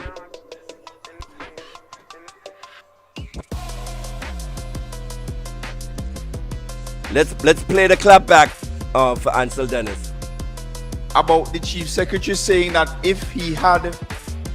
His minister was asked about the Chief Secretary saying that if he had his way, and his position keeps changing. 1 minute he's supporting the reader. It's not a bad thing. It's not affecting our tourism. Now it's if he has his way, there will be no radar. Asked about the Chief Secretary saying that if he had his way, and his position keeps changing. 1 minute he's supporting the reader. It's not a bad thing. It's not affecting our tourism. Now it's if he has his way, there will be no radar and no use of our airport will be allowed. The Prime Minister's response was, well, he doesn't have his way, does he? Farley Augustine on Thursday evening said that if he had his way, he would not put the radar in Tobago, nor allow U.S. aircraft to Tobago's airport. So how do you feel about that statement? Well, Folly doesn't have his way, does he? Oh! Oh, Fally! That God, Fally! I have never seen a you greater little example bitch! of disrespect to the people of Tobago than that. But I realize that hatred for the Let's play PNM, that over. Let's play that shit over. which if he has unity supporting the reader, it's not a bad thing. It's not affecting our tourism. Now it's if he has his way, there will be no radar and no use of our airport will be allowed. The Prime Minister's response was, well, he doesn't have his way, does he? Fally Augustine on Thursday evening said that if he had his way, he would not put the radar in Tobago, nor allow U.S. aircraft in Tobago's airport. So how do you feel about that statement? Well, Folly doesn't have his way, does he? And I'm saying to you, the people of Tobago, that God, Fally, I have never seen a greater example of disrespect to the people of Tobago than that. But I realize that hatred for the PNM has kept some of them silent, because I am absolutely sure that if it was somebody from the PNM, especially somebody from Tobago, who had uttered those statements, then it would be pandemonium in Tobago all now. But all of a sudden they get pipped, their lips sealed, and it's easy for them to tolerate and accept disrespect from people from Siparia. But their own people from Tobago who wants to love them up and develop Tobago. And Ansel Dennis, big up to Ansel Dennis on this clapback. Marina and hotels was only big up to Ansel Dennis. Yo, mind your damn business. Tobago, don't come in Tobago. Don't Tobago, go in if our curry. Yo, Tobago, if you're fucking listening to me, if you are against, and you know what, what's gonna happen? Ain't no tourists gonna come in Tobago. The only tourists you guys are gonna be seeing in Tobago is them U.S. soldiers right now that currently book up that soldier. You're only gonna see a bunch of U.S. Marines on Tobago and so. Well, then again, according to Gary Griffith, every U.S. Marine that come and land on Tobago, they spend $500 USD, because I don't know, maybe according to Gary Griffith, maybe Gary Griffith think U.S. Marines on our soil is a good thing, spending $500 US each, right? Gary Griffith. Gary. But we go get into Gary. Gary's another one. I don't really want to give him a platform for the fuckery that he's been saying. But have you guys been paying attention to what Mr. Griffith's been the shit that's been coming out of Mr. Griffith's mouth recently?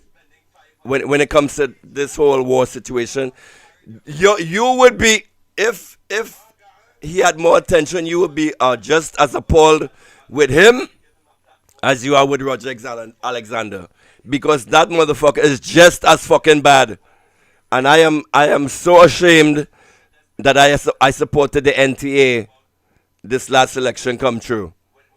I am so embarrassed that I made a fucking webpage for fucking Gary Griffith. And this man is just as toxic, just as nasty, and just as dangerous as freaking Kamala, Roger, and the whole team put together. And it's like whenever these and this is something that's pissing me off with Tobago updates. That Tobago update website, they keep fucking putting a camera in Gary Griffith's face. The Tobago update channel keep putting a freaking camera in Gary Griffith's face. And if you hear the shit this man is be talking about, listen to Gary. It's almost like he's auditioning for a freaking job in national security in the UNC administration right now. It is just as disgusting as all the rhetoric as you're hearing coming out of the UNC. But I don't want to put too much light on Gary. Just let him fade away into the darkness. Like everything, when everything is a hammer. When you're a hammer, everything is a fucking nail that you want to smash down. That is fucking Gary. Everything to Gary is he want to blow up on national security and national security. And that's another thing when you hear these politicians talking about national security. Podong Trinidad and Tobago talking about national security. Let's talk about national security. What is national security? That's a catchphrase that they've adopted from this evil genocidal politicians in the United States. When it comes to protecting the secrets of the United States and the actual internal machinery of how our country runs, like the Epstein list people, the evil, and you know Trinidad have an Epstein list too, right? But we go get into that in another video. So whenever you hear these people talking about national security and you hear a politician talking about national security, you think internal governments, internal secrets, stuff that in a democracy that we should know. If there should be no fucking secrets that the government holds against the people in a democracy. Even in a country like China, that they say that these Western democracies want to claim is so restrictive. In freaking China, they don't have this bullshit and fuckery that we see happening here in Western governments. If a freaking Chinese businessman is caught in corruption, that is his life. His life is over. We don't see justice like that happening in Western countries. So whenever you see these people coming with words, with catchphrases with you like national security to make themselves seem all important, think something nasty, think dirty. And now they come here with the Caribbean and throw around all these big important sounding words. Right? What has this UNC government done to make you feel secure as a nation? When you hear something like national security, you as a citizen will be thinking like, oh, it's something to make us as a nation, and nation meaning everyone within that nation secure. For it's a security for all of us, right? But it's not. It's for them, and to protect the structures that they are building against us. All right. I got sidetracked. Let's start over with this video with Ansel Dennis. Chief Secretary saying that if he had... How you guys doing tonight? About the Chief Secretary saying that if he had his way, and his position keeps changing. 1 minute he's supporting the reader. It's not a bad thing. It's not affecting our tourism. Now it's if he has his way. You guys having fun? There will be no radar and no use of our airport will be allowed. The Prime Minister's response was, well, he doesn't have his way, does he? I hope nobody screenshot. Oh my God, what kind of... Oh shit. Yo, what kind of mess did I get myself into with this dildo tonight, boy? If Renison is smart, he could use clips of this shit against me tonight. But let's see what Renison comes up with. Let's see if he is more manly than me earlier. Now that I'm thinking back at this shit, I might have got myself in some trouble tonight. I hope you all don't make no memes about this, okay? Let me not put no ideas into this man's head. But let's see the clapback video that this motherfucker comes up with. Since I was all up in your ass tonight, Renison Jeffries. His way and his position keeps changing. 1 minute he's supporting the reader. It's not a bad thing. It's not affecting our tourism. I'll be right back. Now I got this shit in my mouth. I don't know where it's been. There will be no radar and no use of our airport will be allowed. The Prime Minister's response was, well, he doesn't have his way, does he?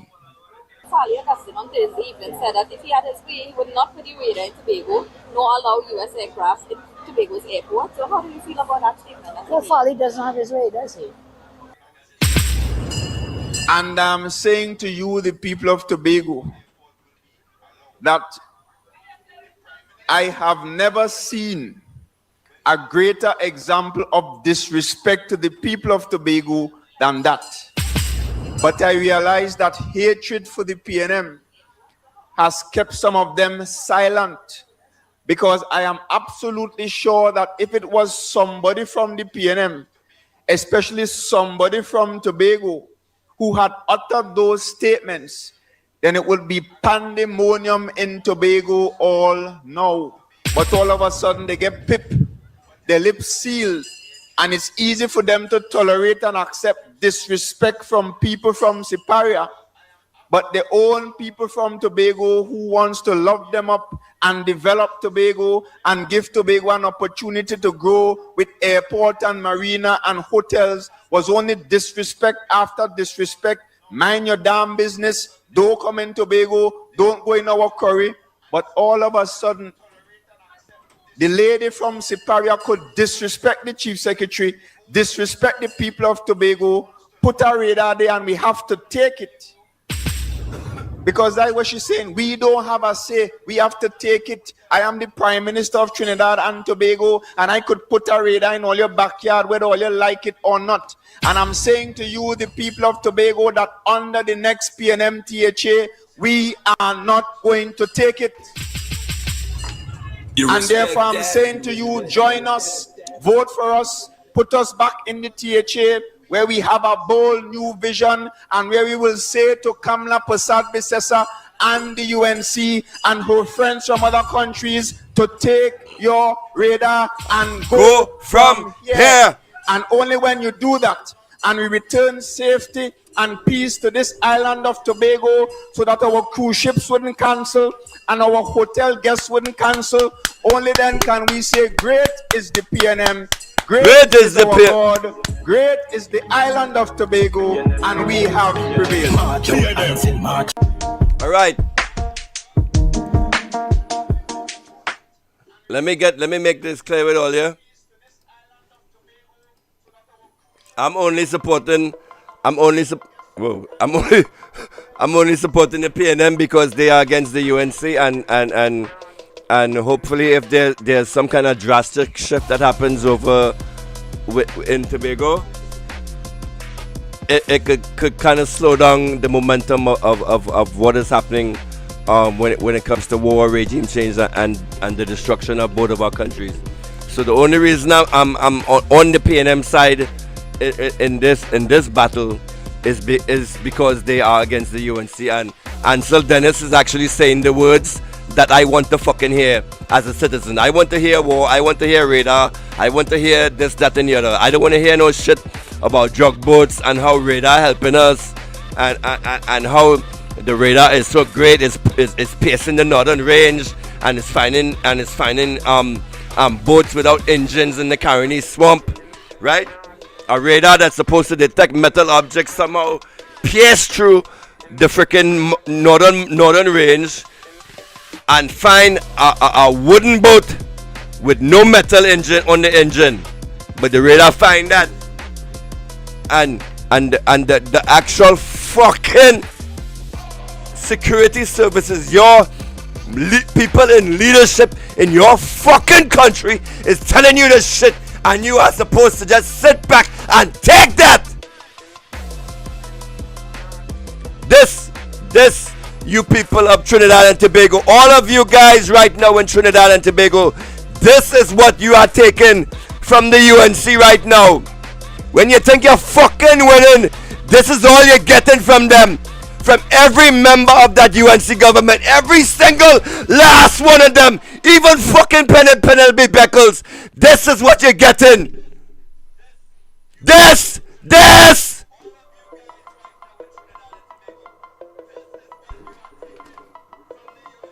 How you guys feeling tonight? How you guys feeling tonight? How's the chat feeling tonight?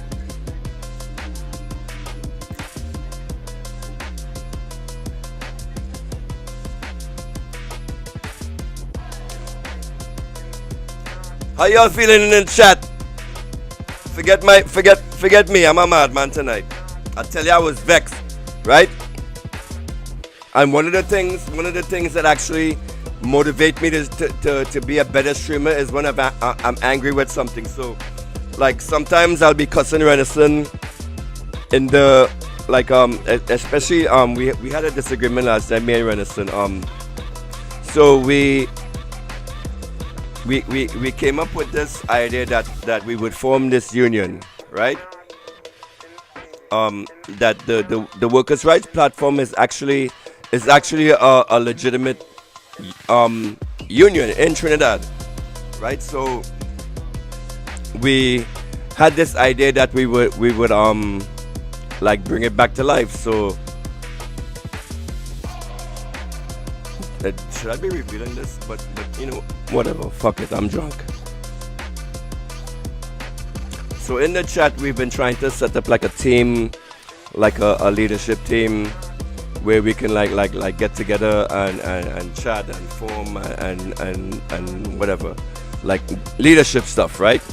So one of them came to me with this idea, and they say, hey Slimy, what do you, we starting up this union, what do you want to be, what we want you to be part of it, what is your role, what role do you want to see yourself in this organization?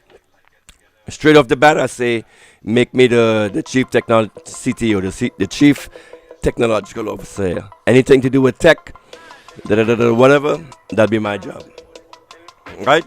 So I'm the CTO, Renison is the boss, Fearless is another boss, and we trying to get this shit off the ground, right? So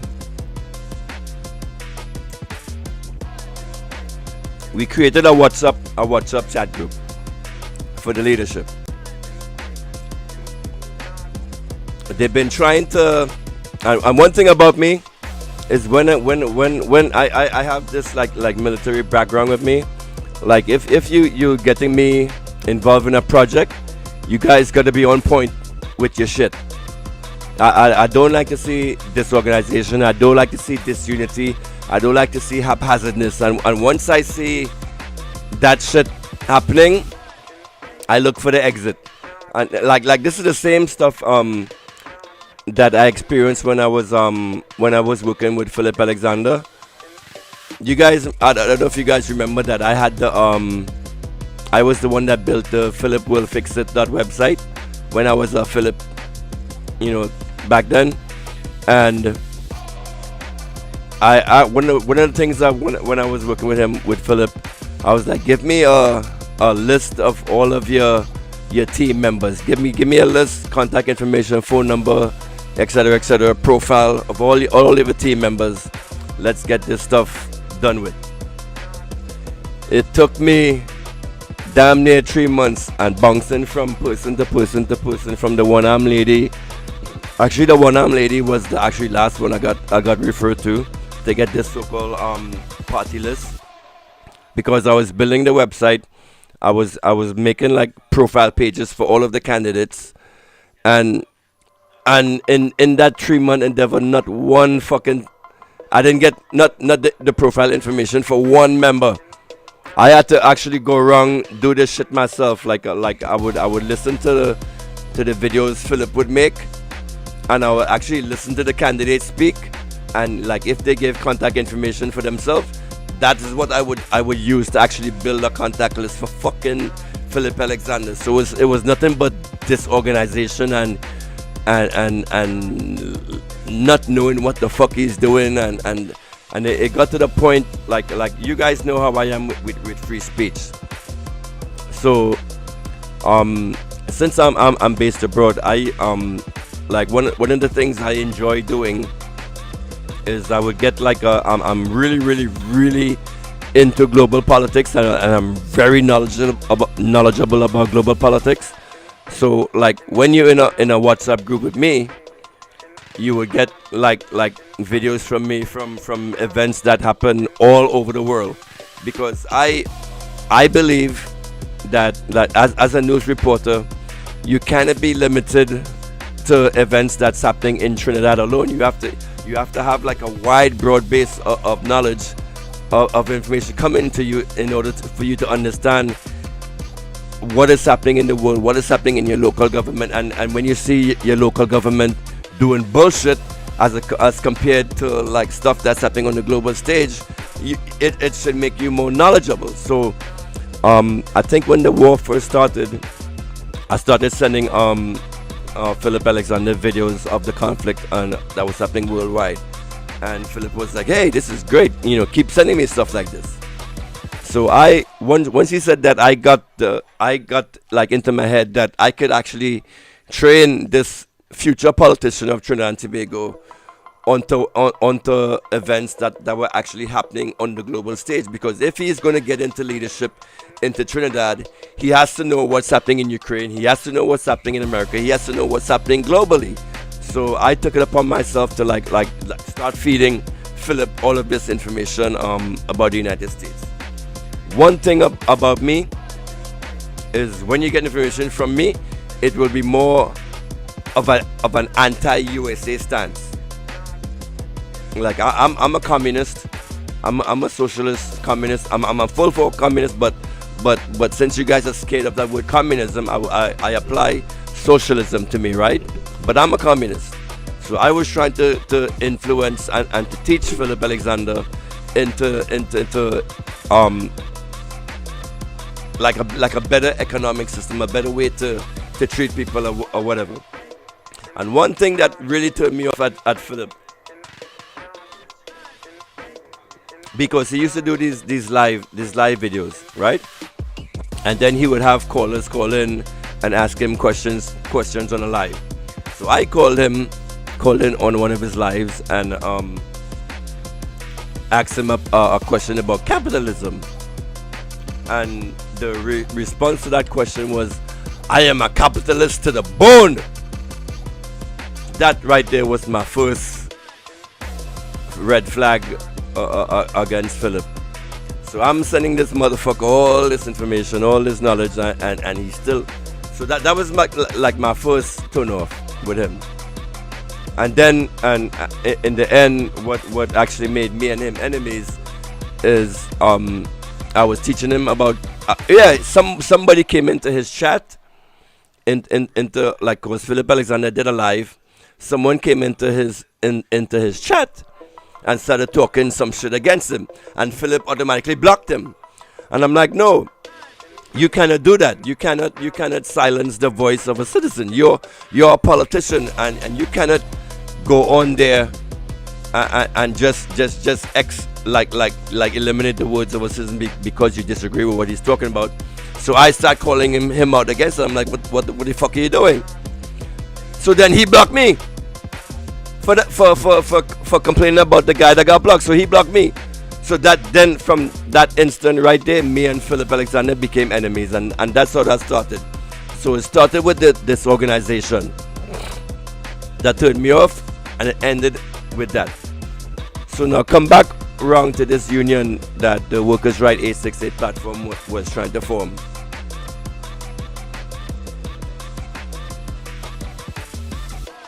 Nothing but disorganization. So the first meeting that they were supposed to have, we were supposed to have a group live or something. I was the only one in the chat. Everybody, we have a membership of 10 people. I'm the only one in the freaking live at this specific time. So I get vexed, and I let go some cuss in the chat and say, you motherfuckers need to get your shit in order. You'll need to be organized. You can't be just having meetings on the fly. Set a date and time and format and structure and something, and get this shit up in order. Right? I left that message in the chat. So then the next meeting we had, it was supposed to be last week, sometime at 7 p.m. Right? It was sent out days in advance to all of the members in the chat, so everybody knew at that date and time we were supposed to have a meeting. Motherfucking Renison, the leader of the fucking group, was not in the chat. Renison was just speaking to Fearless and me like an hour prior, but all of a sudden Renison fucking disappear when it come to us having the first actual official meeting of the Workers' Right Union chat group. He not there. So we had a meeting with like 6 people. Renaissance not there. I actually had the flu at that point. I couldn't speak. I was in a bad mood. I couldn't breathe. I had asthma, and nothing being done in the chat. And the only thing being discussed is how we going to get membership fees from these people and da da da da da. Automatic turn off for me, right? So anyway, the meeting ended fine. And so I'm doing the thing that I usually do. Like whenever I come across topics that I feel that we should learn globally, when it comes to this global politics thing, I'm very serious about it. So I'm sending global videos and stories into the chat. I'm not exactly sure what the fuck was said in the chat, but somebody who was never seen before in the chat,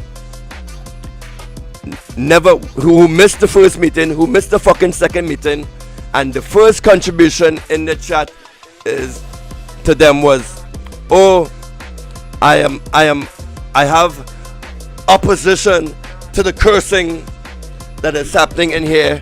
You people, please conduct yourselves with some respect. I do not want to see any foul language in this WhatsApp chat group. So I went off on this motherfucker.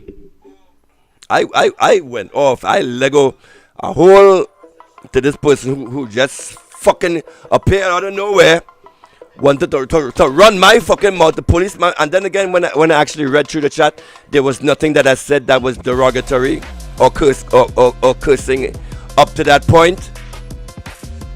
It was just me sharing news stories about Maduro, whatever. So the actual cuss words in the chat was then me cussing this motherfucker out, and I went off, and I'm like, and then I sent a message to Fearless, and Renaissance, who is this motherfucker in the chat trying to police my fucking mouth? Get them the fuck out of this fucking chat. And I went off. Renaissance Jeffrey, Mr. Big Balls, Mr. Leader, Mr. Big Man came in, and you know what this motherfucker did? He silenced me. I'm supposed to be a fucking admin in that chat group. First and foremost. All of a sudden, the chat group changed to only administrators could speak in the chat. And all of a sudden, the cusses I was like going behind this person, they got deleted. So I went the fuck off. And I'm like, you know what, you motherfuckers, this union is dead. I'm out. It's over. Done. Boom. I left the group. So that is where the fighting and the aggression for me actually came out with this whole shit with Renaissance. And so Renaissance, who was supposed to be a warrior, who's supposed to be a lion, who's supposed to be a man, who's supposed to be on my team, and if I'm in a fight with a motherfucker, it is your job as my partner, as my teammate, as my warrior, fellow warrior, the one who's supposed to have my fucking back. You're supposed to be fighting. If I'm firing shots at someone, it is your job to come behind me and fire shots at them too. Not to tell me to shut the fuck up, you little bitch. So the Workers' Right 868 Union is dead for now. So right now we're gonna focus on on promoting news and content to the people. I don't really care about so forming a union or doing none of that shit to whatever. We're not ready for that yet. So right, let's move on. All right, what's the next story that I wanted to highlight about?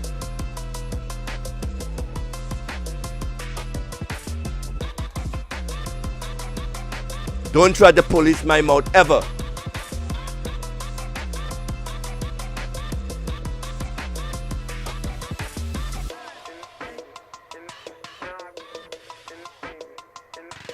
Oh, this is a good one.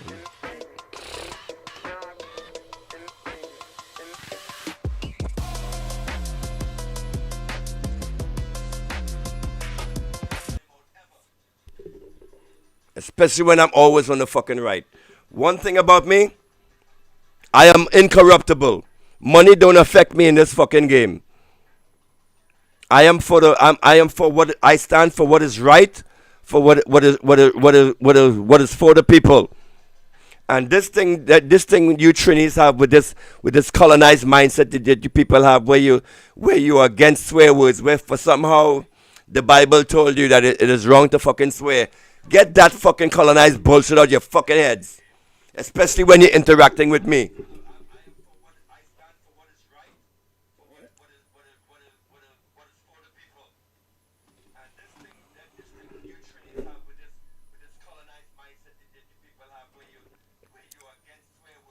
All right, so that's it. I'm off of the Renaissance Jeffrey presentation.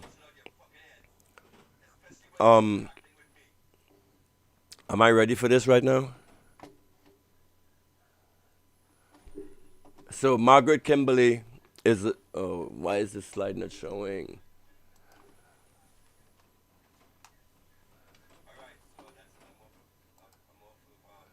Can you see it better this way?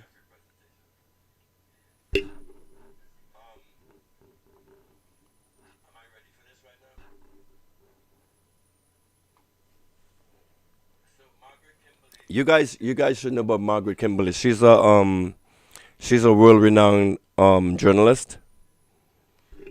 I can't even read this slide myself.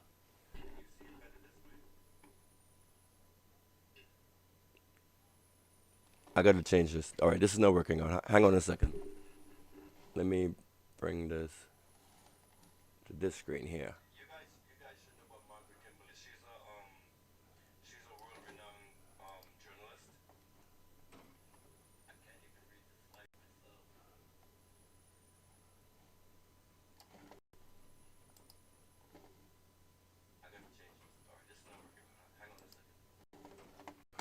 Hold on.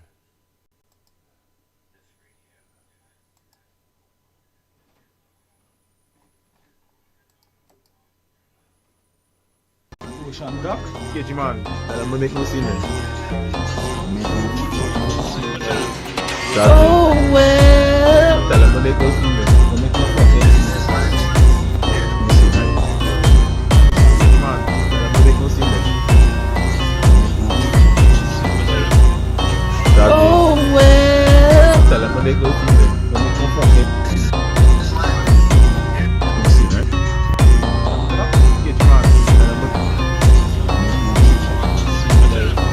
oh well. Tell them make no scene. Don't make no fucking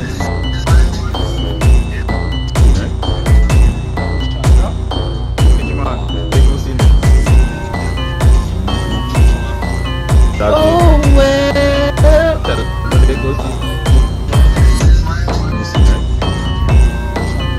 Tell them make no scene. Oh well.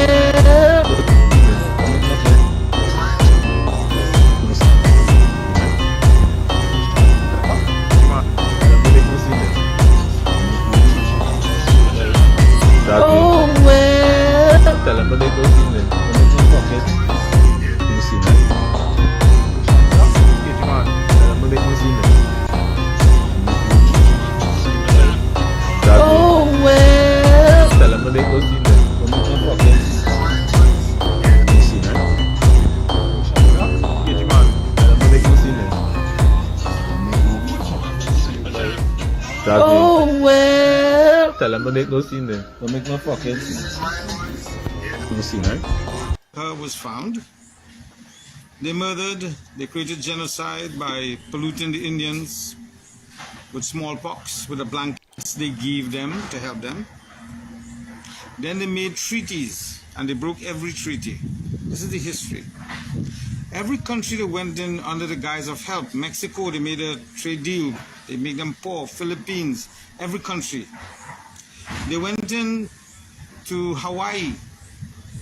Then they want to trade. Exactly what imperialistic English did to the rest of the world. What's the real reason for the Venezuelan crisis? They're not interested in drugs. Any fool will say those boats cannot even reach Jamaica with the amount of gas they had. So how Trump interdicting drugs are taking drugs to America? No, they have to refill about 20 times or 200 times with those small containers they have to reach America. Kill innocent people. Why? Let me tell you why. The reason they gave sanction, because they didn't have a puppet government in Venezuela. Venezuela is going through a hard time because it's sitting in the largest oil deposit in the world. And guess what? We are getting oil and gas from that. Now, what they really want to do is go in there and steal the oil. You know why they're angry with Iran? Do you know why this so-called Israel is in Israel? They're not Israelites. They're Zionists. People.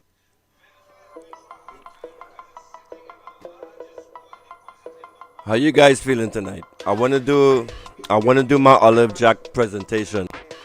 You guys feel like hearing about Olive Jack tonight? I know I've never now that I think about it, I've never really gotten to do my Olive Jack presentation. So do you guys want to see that presentation, yes or no? Let me see in the chat. It'll take me, because I gotta find my slides.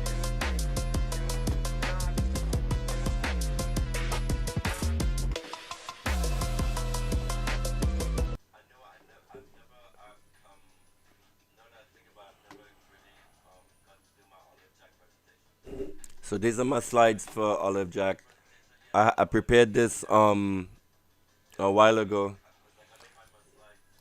So do you guys want to see this presentation or not? Let me see in the chat.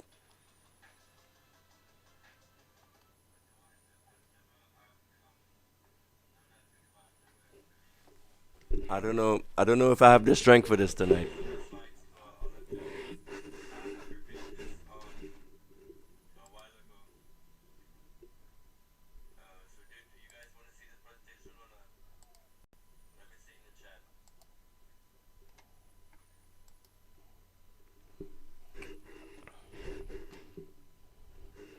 All right, it'll take me. I gotta find. I had written a speech on this, on Olive.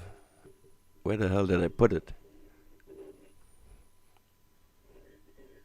You guys think doing a YouTube show is fucking easy? Is an easy job? Look at all these fucking work. Look at all these notes. Look at all this effort I'm putting into this shit, man. So I think I had a Olive Jack speech. Where the hell did I put it?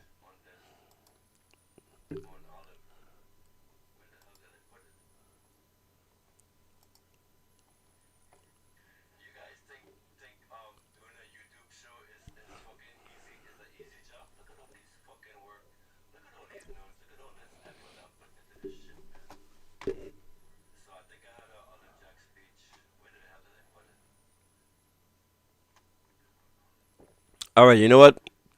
If you guys want to do Olive Jack, just stick around. It'll take me about 5 minutes to set up this show.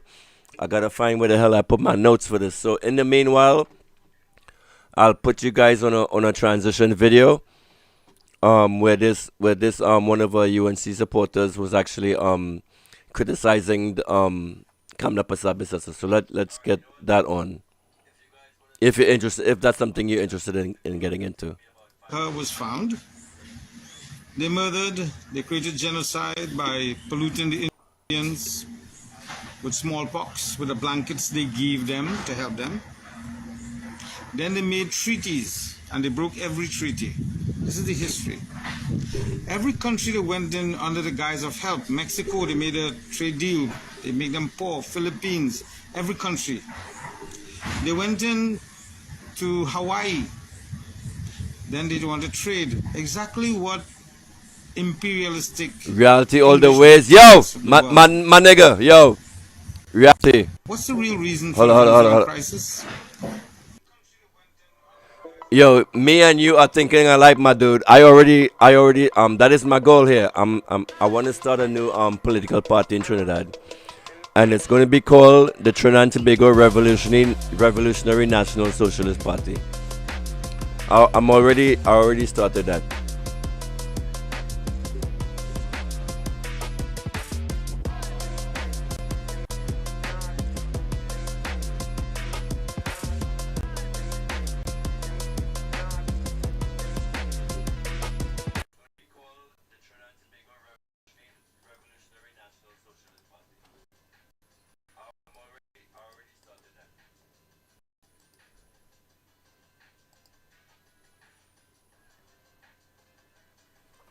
All right, so this party, it's not up. This is a website I built this website like a few years ago, but now that my skill is a little better in coding, this website here I'm going to rebuild totally from the ground up with artificial intelligence built into it. And this website is going to be the main launching ground for a political party that I want to start in Trinidad and Tobago. Give me about a year for me to actually launch this in Trinidad. And so I'm starting the groundwork right now. I'm putting my face out there so you guys know what I'm about. And I want to build a wolf's pack. I want to build a fucking team of wolves. Call us the wolf pack. Revolutionary minds like mine. You know, if you think you qualify, if you think you can sign up, if you think you qualify, you can go to the website and sign up. But I want to, just like you said, reality. We thinking alike, so we could start this.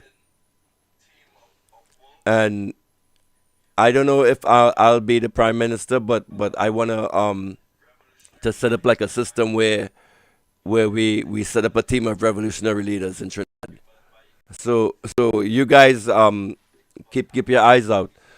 And I'm gonna need Renaissance help in this. So we can start this party together. It's gonna be me, him, Fearless, and a few other revolutionary minds together. So I really love how you think reality. We think alike.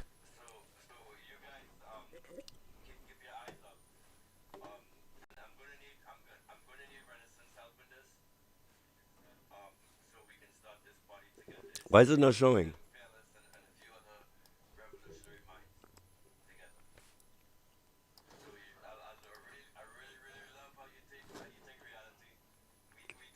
So I'm gonna be if and I feel in a way that I'm guided by God with this mission because I started this idea of starting a new political party like some years ago, but I haven't been stimulated enough to actually start like really putting in work to get this off the ground.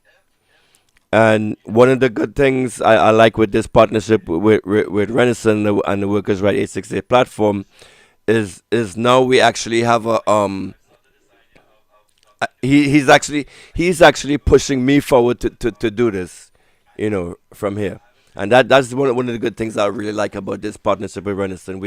We actually push each other to be better. We challenge each other, and and and and we actually decided in the background that this fight that I'm having with him, we're going to do it publicly, and you guys in the chat decide, which team you side on and whose voice you think is stronger. So big up to Renaissance once again on this. I'm losing my freaking voice. Ah. Anyway, let me get back to the to doing the Olive Jack presentation. Yeah, I gotta find my speech on that. Hold on. So in the meanwhile, watch this video.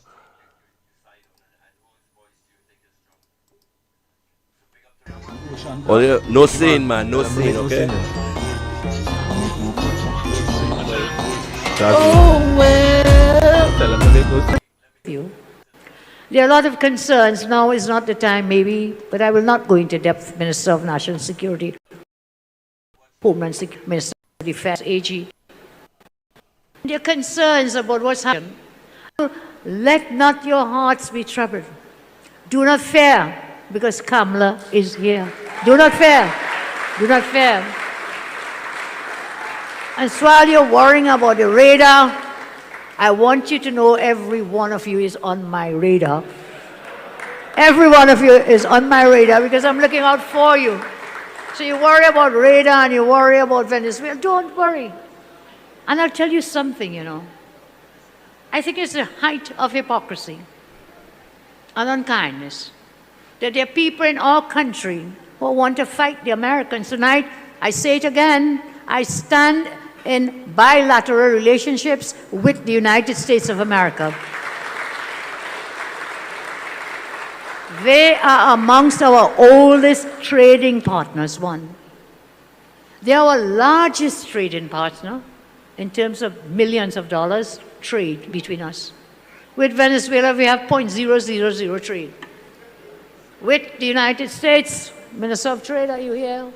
Kennedy, you may know. Billions of dollars in trade. And you know something else?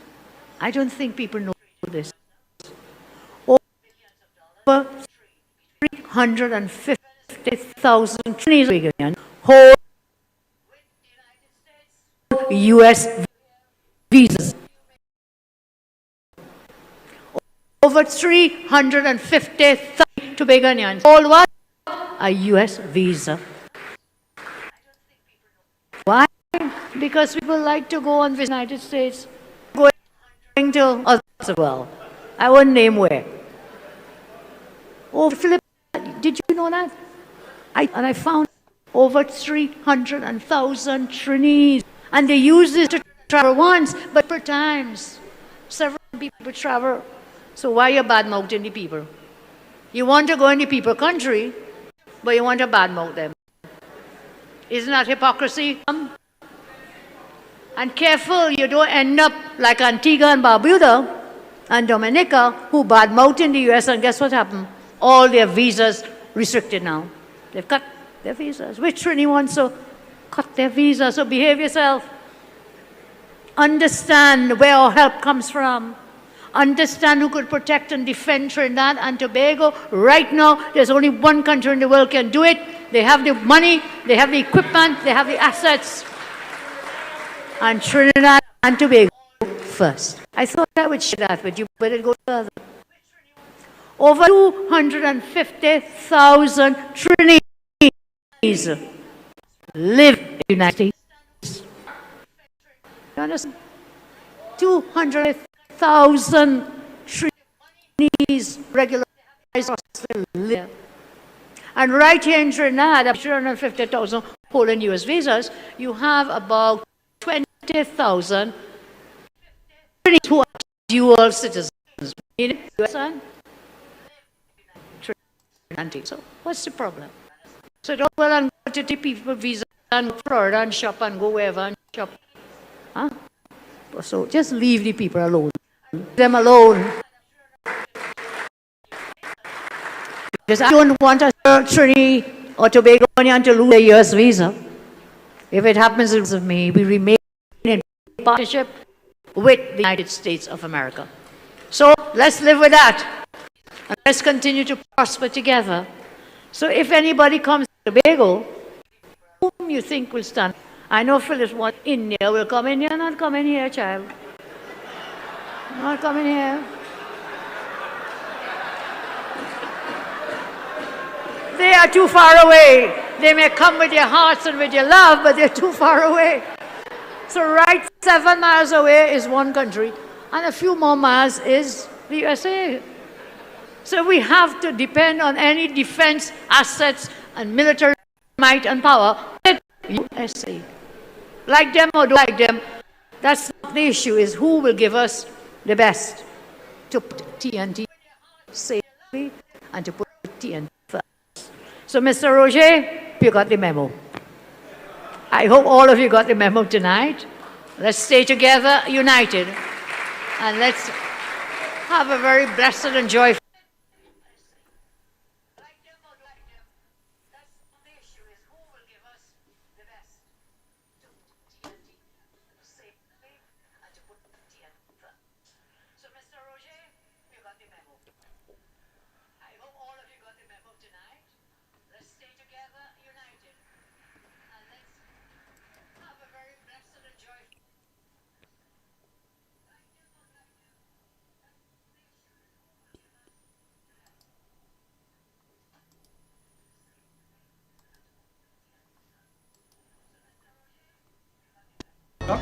Man, I'm gonna make no scene then. Oh, well. Tell them what they go see them. Don't make you fucking. You see that? Tell them what they go see them.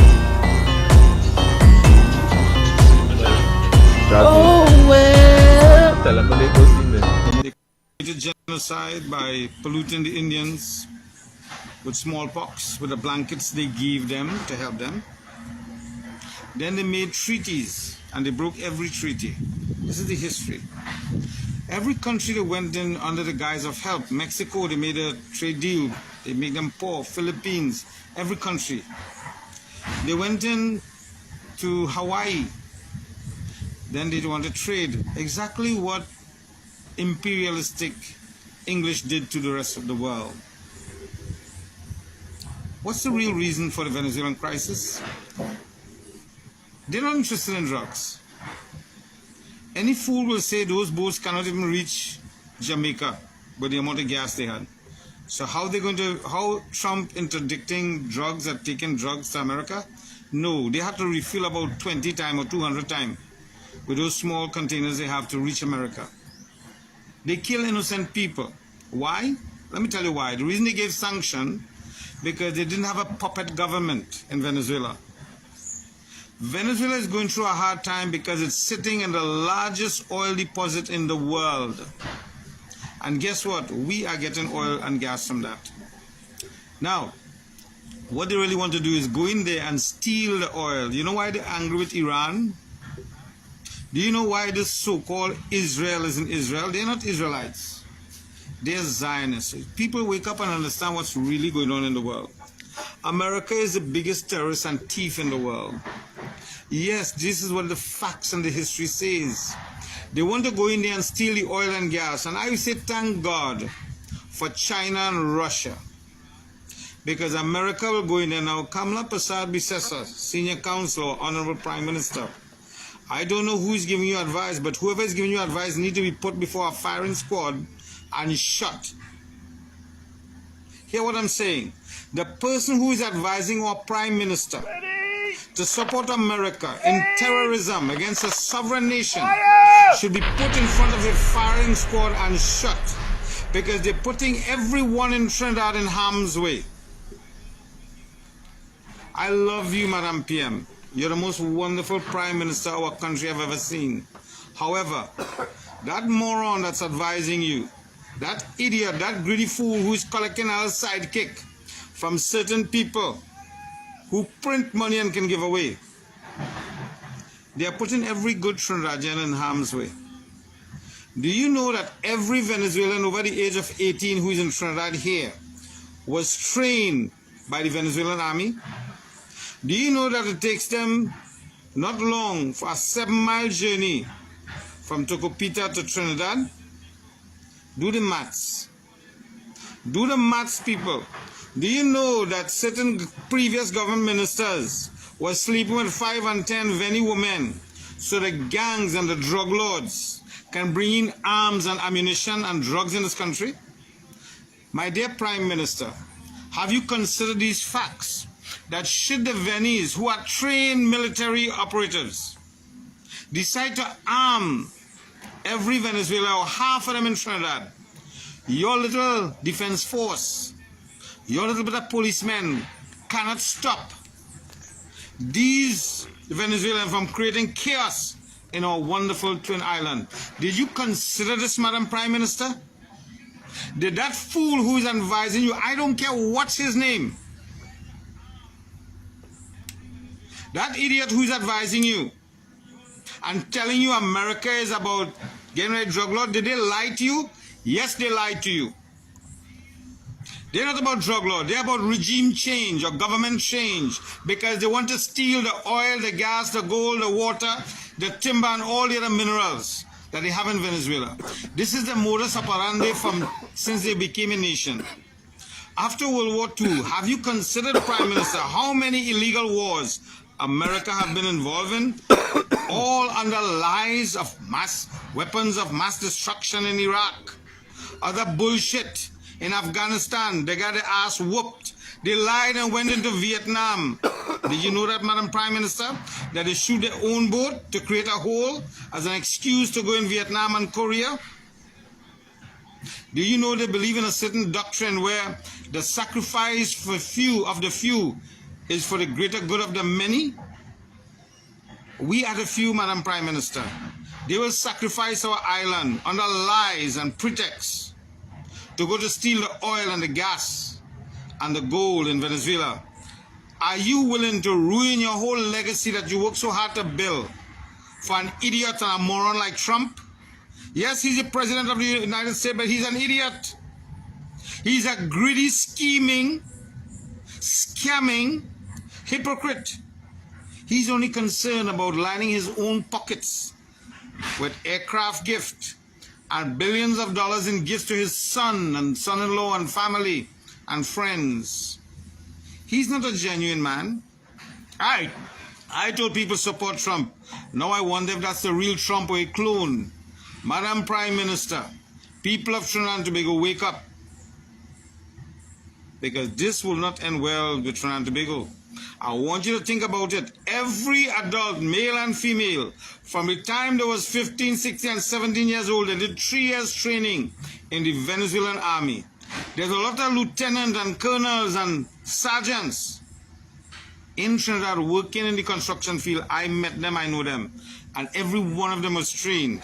How many of our Trinidad people were trained to even take up a cutlass and chop somebody to defend themselves? None.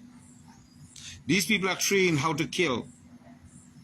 Are you aware of all of this, Madam Prime Minister? Are you putting every Trinidadian down in the countryside who don't have a gun to defend themselves? Because our good government decided the bandits must have all the modern weapons, but we can't defend ourselves. I applied for a gun 27 years now, never got replied.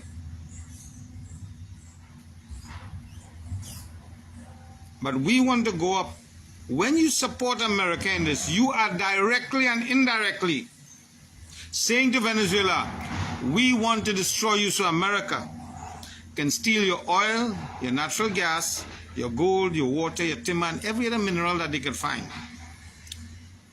Madam Prime Minister, wake up. And we the people of Trinidad need to protest. My heart, my life, my soul is supporting UNC. My heart, my life, my soul is supporting you, Kamala Prasad. But you see this nonsense again on it? You see this jackassness and this dotishness? You're supporting that thief that work people in construction and never pay them for a little fault. That's the man they call the President of the United States of America. This is not me talking. This is facts. You could go in the courts in America and see it. This man is not right in the head.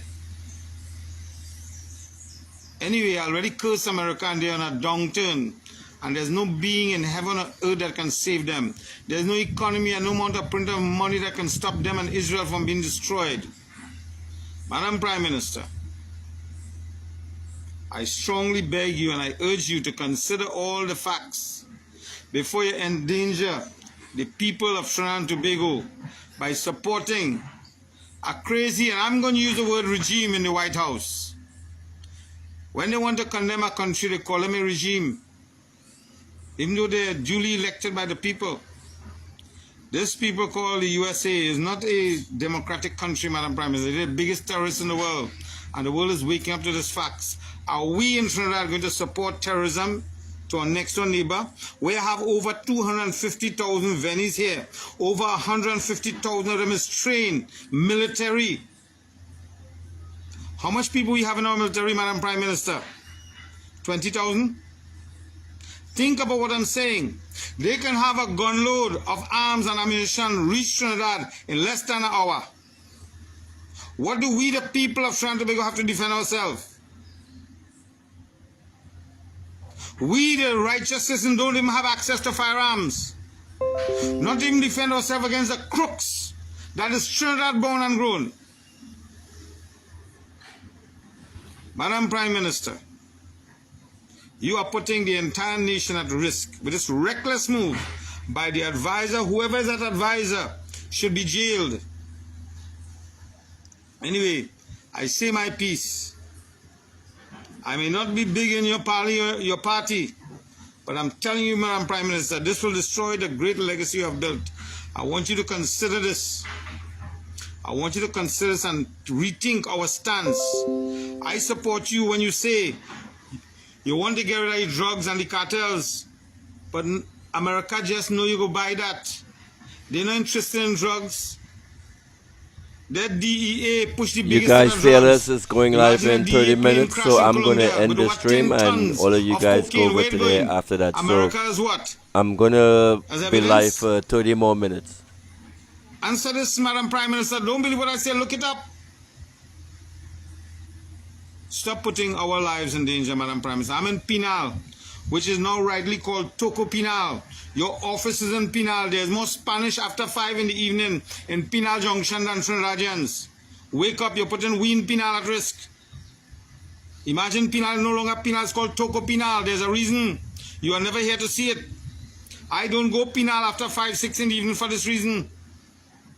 Because when I've any run here, all of them name Jose and all of them name Mary.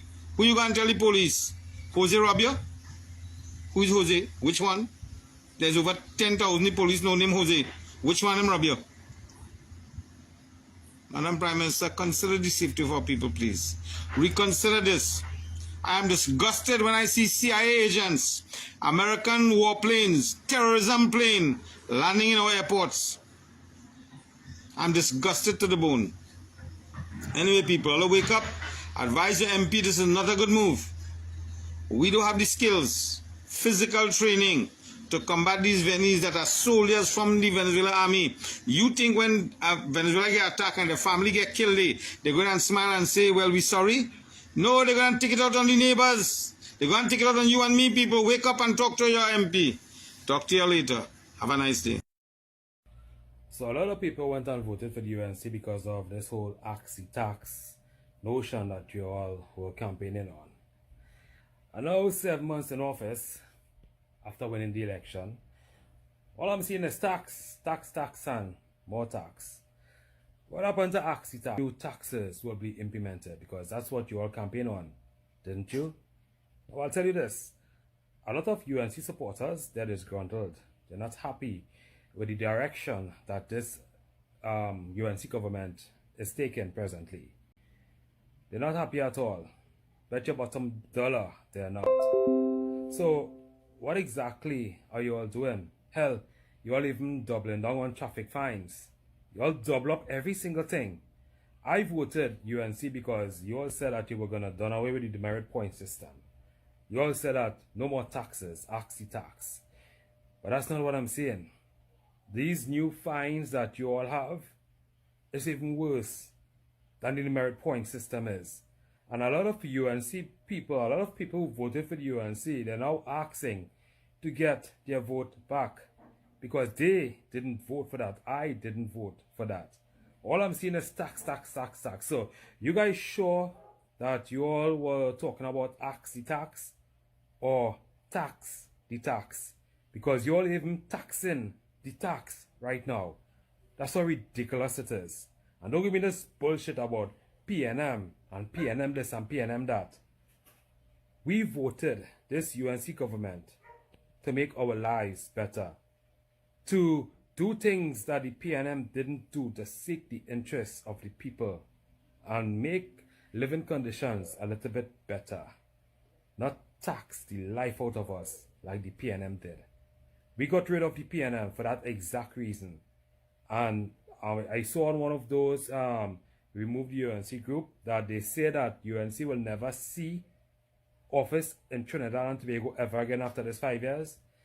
That's a good possibility if you all keep on this track. Trust me on that one. So attempt number 2. As you all would have seen a little piece earlier. I want y'all come for a second and look at what Camilla said right here. And careful, you don't end up like Antigua and Barbuda and Dominica, who badmouthed in the US, and guess what happened? All their visas restricted now. They cut their visas. Which Trini wants to cut their visas, so behave yourself. Understand where our help comes from. Understand who could protect and defend Trinidad and Tobago. Right now, there's only one country in the world can do it. They have the money, they have the equipment, they have the assets. Trinidad and Tobago. Camilla, visa threats don't scare everyone.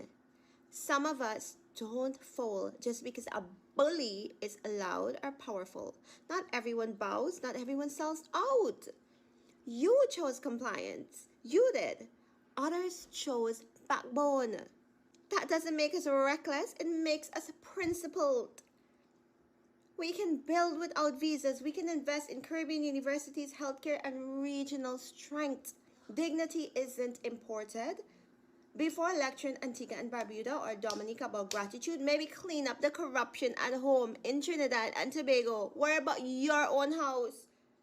Some people are just cut from a different cloth, and it's not of the fabric of fear. Others chose backbone. That doesn't make us reckless. You chose compliance. You did.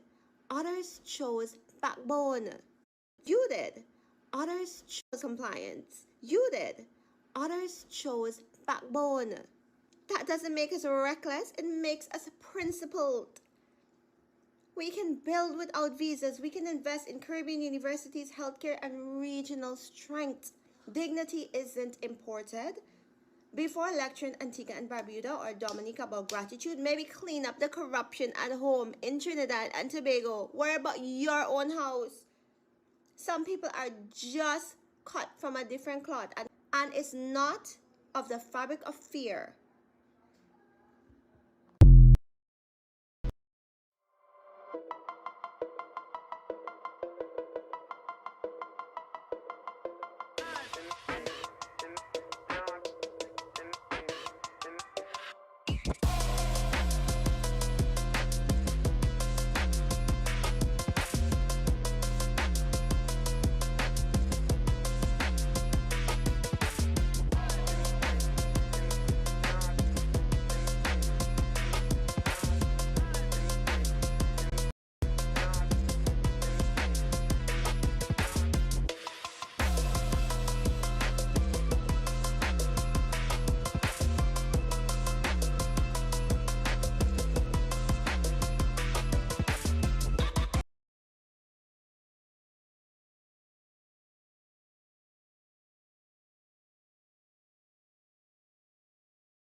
Fuck Israel all day, every day. Fuck Israel till my last breath. Fuck Israel till I'm in jail or I get shot. Fuck Israel. Fuck Zionism. Fuck you and fuck you. Fuck Israel. That's it, man. Fuck you, you colonial fucking settlers. Go fuck off back wherever you came from. You murdering psychopath colonizer motherfuckers. Fuck you. Fuck Israel. You will never accept Israel. Fuck you till the end of days. Fuck you. I have a platform, and I'm going to yell it as loud as possible. Fuck Israel. Fuck you.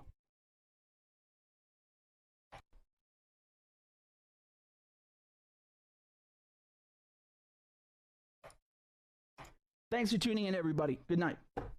No scene, right? Ocean duck. KG man, tell them to make no scene then. Make no fucking scene. Oh well. Tell them to make no scene then. Don't make no fucking scene. No scene, right? Ocean duck. KG man, tell them to make no scene then. Make no fucking scene. Fearless is up next on the Workers' Right 868 platform. If you enjoyed our content tonight, give us a like and subscribe. Like and follow the Workers' Right 868 platform. Follow the Slimy Show at the Slimy Show on YouTube. We're also broadcasting on Twitch, on X, and well, right now we're not on Facebook because Facebook is a bullshit propagandized platform, and they're not ready for voices like us on that platform. We're also broadcasting live on the Workers' Right 868 website. I hope you guys enjoyed the Slimy Show tonight. Up next is the Fearless Warrior. He should be coming up in 20 minutes. So that's it for me. I hope you